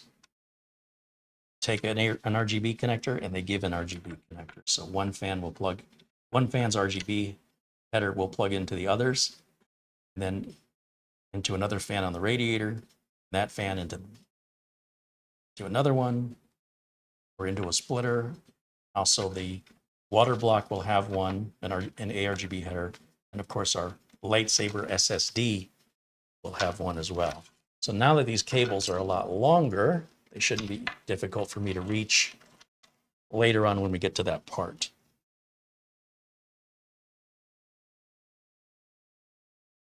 All right, now let me step over here. We should be ready to put that radiator back in. We're going to need these 4 screws. And I'm going to use a manual screwdriver for this. I'm not going to use an electric driver. These screws are very, very shallow. I'm only going to take a couple of turns to tighten them. When you're dealing with really long screws, the electric screwdriver can be a real wrist saver. Okay, so once again, we're going to let these hang. But now I've run into a new problem I didn't think about. With the motherboard already in, I can't fit the water block between the bottom fans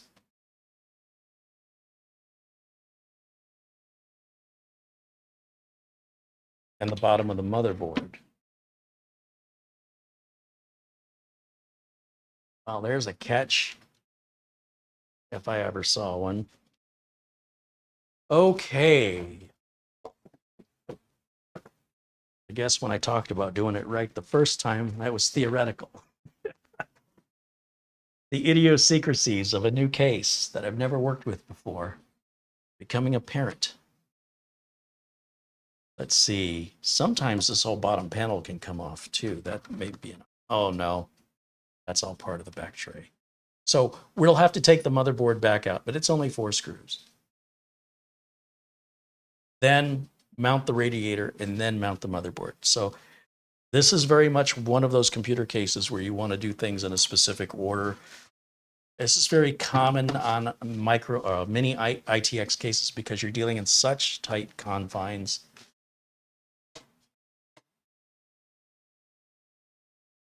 There's not a whole lot of room like on a regular mid tower or full size tower.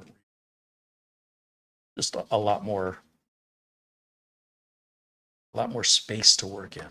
So in order to make the case small as possible and as attractive as possible, give up certain conveniences. Because with a mid tower or full size tower, it almost doesn't matter what order you put things together. Guess I got spoiled. That's easy. No big deal. It's here. So here. Then no, we can put our radiator in. How about that? How about them apples? All right. Give me my radiator.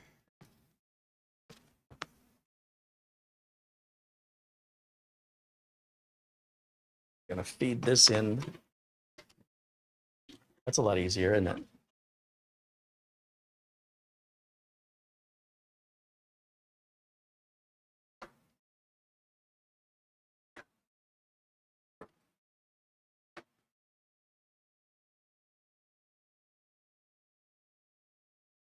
Stay. Stay.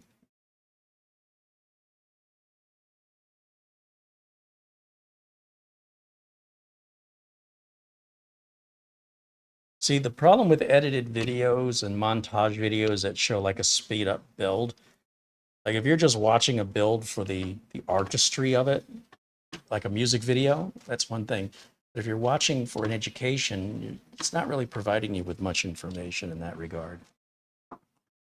Stuff like this, you can only know by doing it. You probably should face this down and work with gravity rather than against it.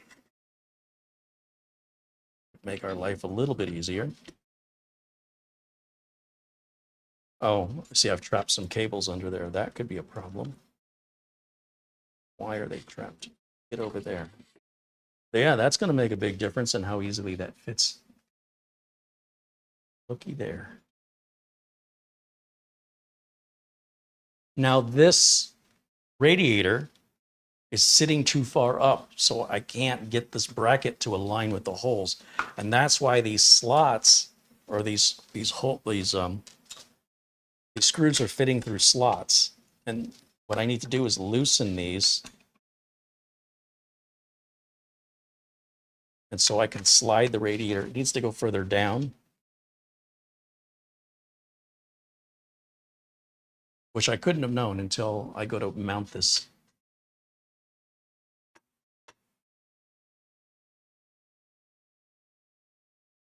Those two aligned.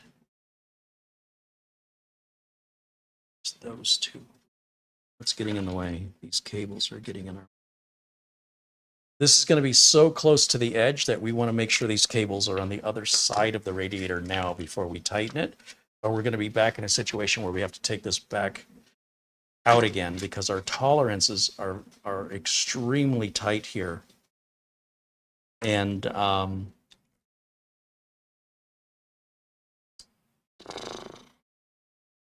starting to have doubts if I shouldn't have just gone out this side now that I'm looking at it. Because effectively what I need to do is route these cables around like that because I want everything over here. I was thinking I wanted the cabling on this side because the motherboard would cover it.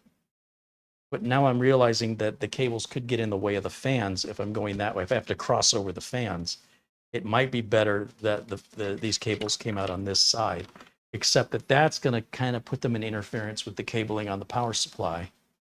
So that's not exactly clean either. One way or another, we're going to be sort of stuck either between the power supply or between the edge of the case. So I think for the sake of simplicity, we'll keep it the way we've got it. And what I'll do is I will run the cables this.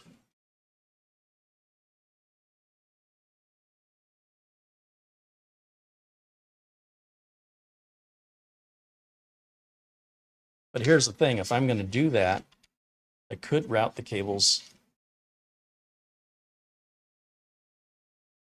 behind these screws that are holding the fan in. Don't have to. Just saying I could. We can just leave it like that.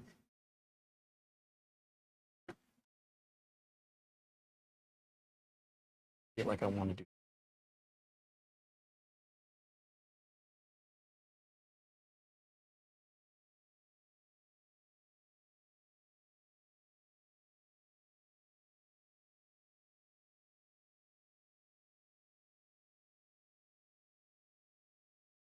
Assuming I've got enough cable length here to go wherever I need to go, because the case is so small. And you know, the cooler manufacturer doesn't know what size case you're going to be putting the cooler in. You could be putting this cooler in a full-size tower case, for all they know. So they've given us plenty of cable.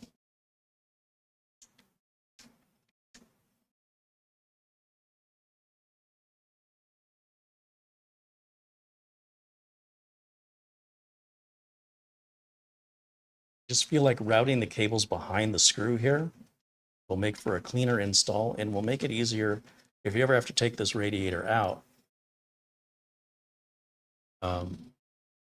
Won't have to worry about getting the cables stuck when you're taking it out or putting it back in. So we can do the same thing on the other side if we want to. Yeah, I think I want to do the same thing on the other side. Let's take our time and let's do it right. Take pride in what you're doing.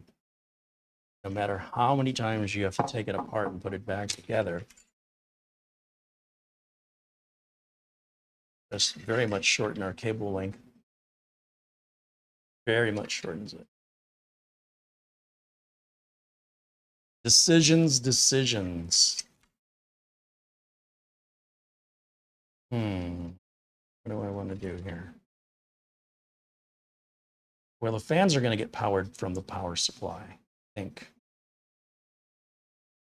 Yeah, if we power them from the power supply, then they're on all the time. We want to run the fans to the motherboard. How many fan headers do we have on the board and where are they?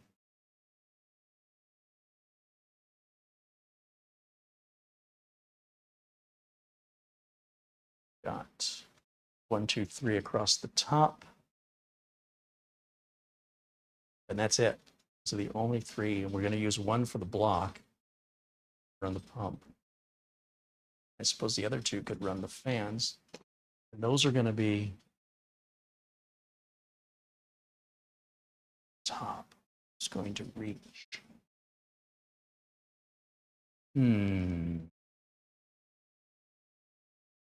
Or we just hook up to the case fans and then just run the 1 case fan. Oh, yeah, no, we're going to be fine. That's going to be fine. So we're going to run this 1 cable up to one of our fan headers, and then that splits off to 4 fan connections, again, for a push-pull configuration. Or, I take it back, this is for the case fans. For some reason, they've given us 2 extras. And this will be a great place for us to plug our cooler fans into.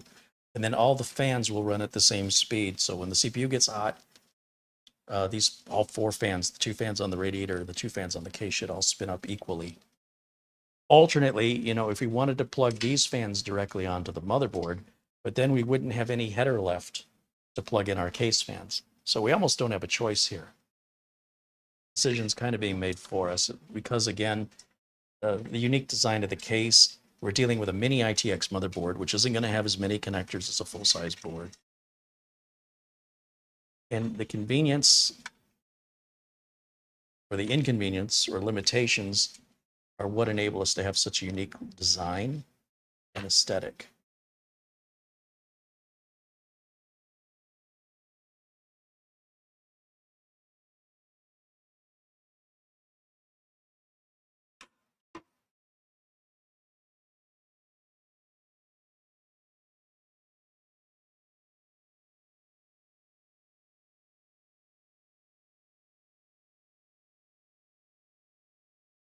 Yeah, none of the build montages that feature this case mention anything about this. It's the problem with editing is they can cut out really critical information that you wouldn't know was missing until you actually made the plunge to buy the hardware and do it yourself.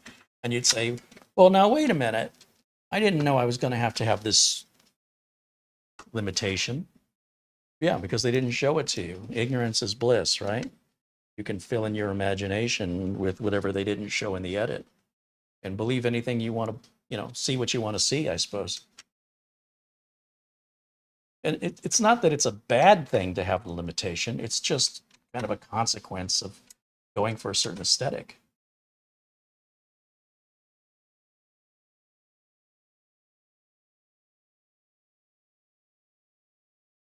You're going to have to make some sacrifices. You can sacrifice the aesthetic.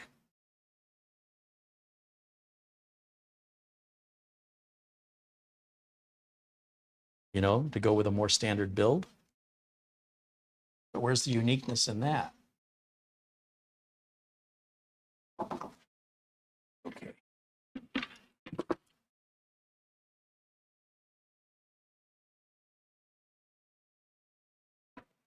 Much better. Much, much better.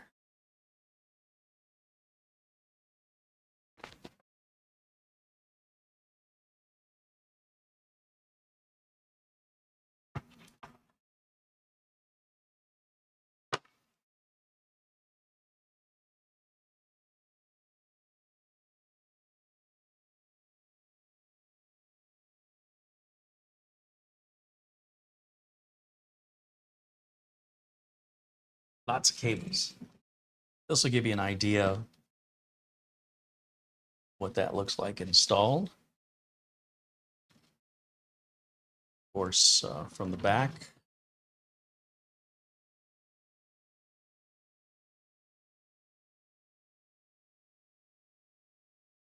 Cable management should be super easy because I have this big area right here to put all the cables. That's all going to get covered up. So that should be really super simple.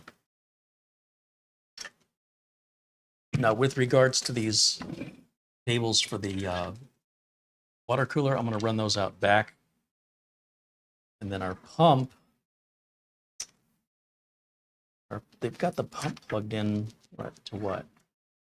Oh, so they've got an adapter on the pump so it can plug into a power supply. But we should be able to plug this right into the water block header on the motherboard. And we don't need this adapter. That'll make some cable management easier there as well. It's just that it wants power all the time, whereas a typical fan header will speed up and slow down the fan by adjusting how much power it's giving to it. With a water pump, you want the pump running at full speed at all times, and it's the fans blowing air through the radiator that will speed up when the system gets hot and the liquid inside gets hot. Then the liquid flows through the radiator, and the air blowing through the fins cools the liquid down. So it'll push more air in when the liquid's hotter. And that's how water pumps work. Okay, now the board can go in. I think, or I'm going to take it out again. We'll see.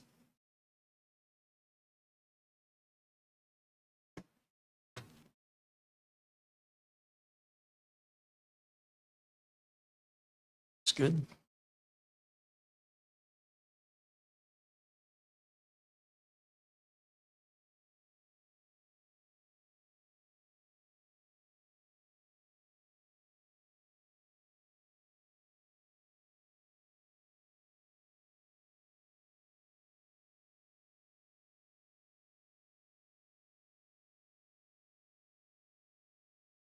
Going to get these 4 started.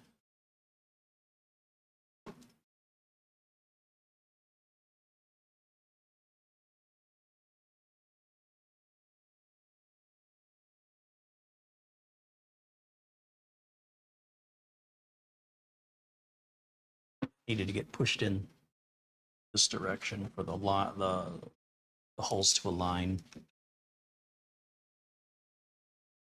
And that's normal. Just want to just double check and make sure we haven't trapped any cables anywhere that would that would require moving that motherboard forward like that. Sometimes it happens when you pinch a cable you didn't realize.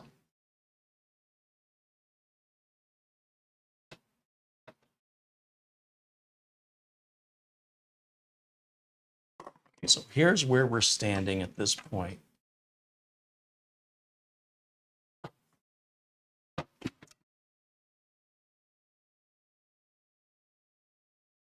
Water block is installed.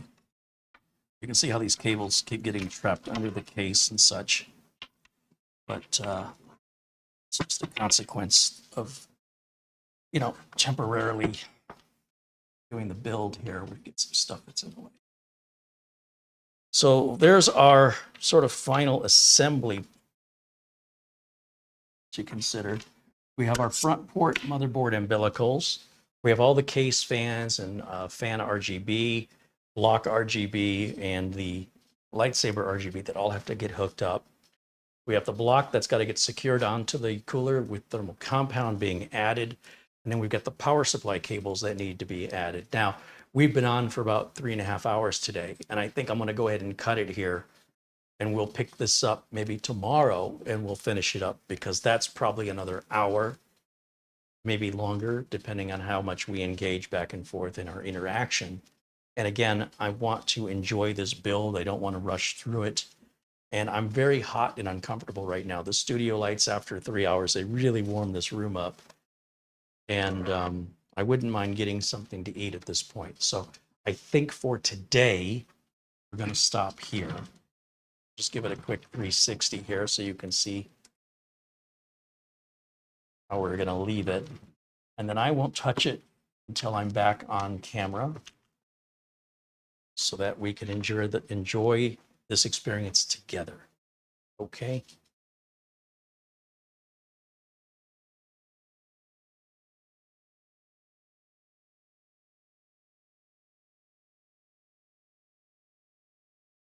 Whoa, those are not the right glasses.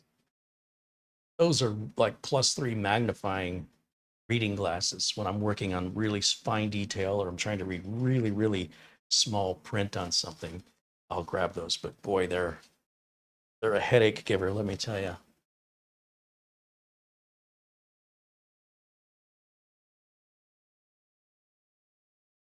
All right, let me see what I've been missing in the chat here.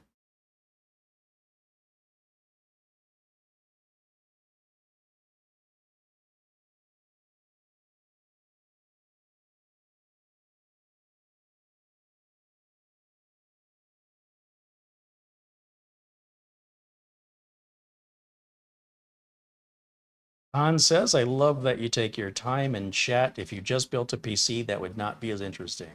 That guy gets it. Thank you. All the parts lists are in the video description below the video.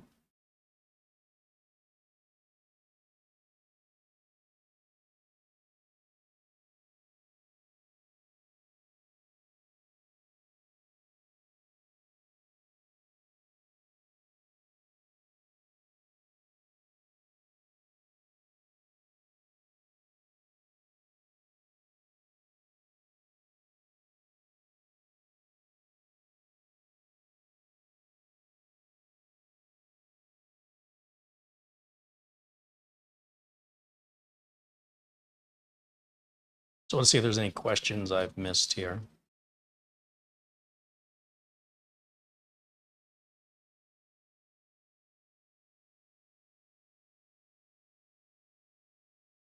Check to see if the box came with any K-cups.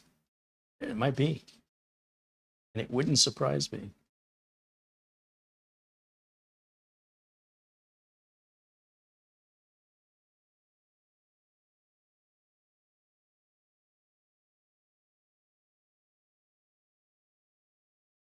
Troll McTrollington says the back is all exposed.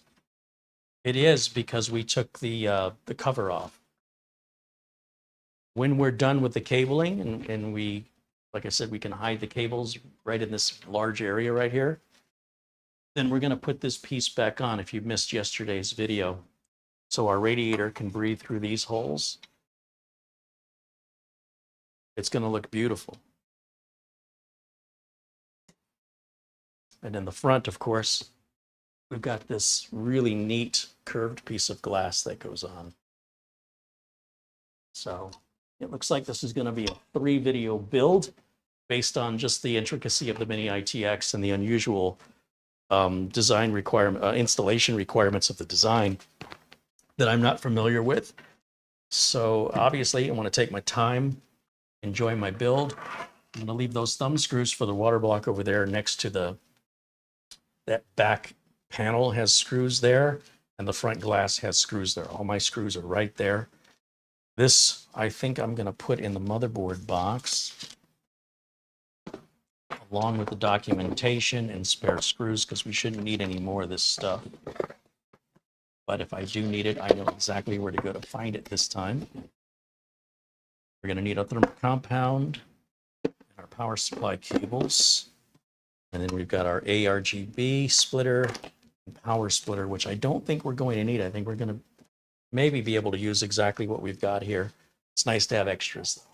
So I think that'll wrap it up for me for today. Let me give a shout out and a thank you to our contributors today. Once I find the screen I need.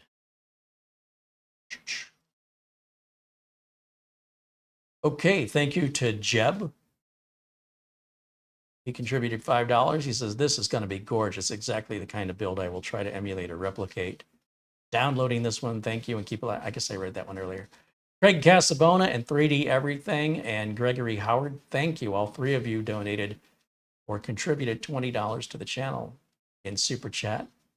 Thank you, guys. Bill Wickens and Winston Liu, as well as Mope and Ryan One Full. Thank you for your Super Chats. Gregory Howard with a $50 Super Chat. Thank you so much again to Gregory. And our good friend Buster, Peter Laycock, with his $10 Super Chat, as well as another, was it PayPal or Amazon? I confused them. Let's see. Look in my inbox one more time here.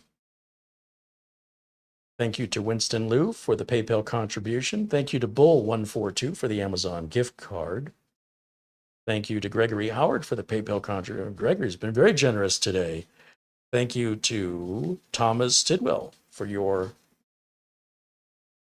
PayPal contribution. Did I get everybody? I didn't leave anybody out, did I? Hope not.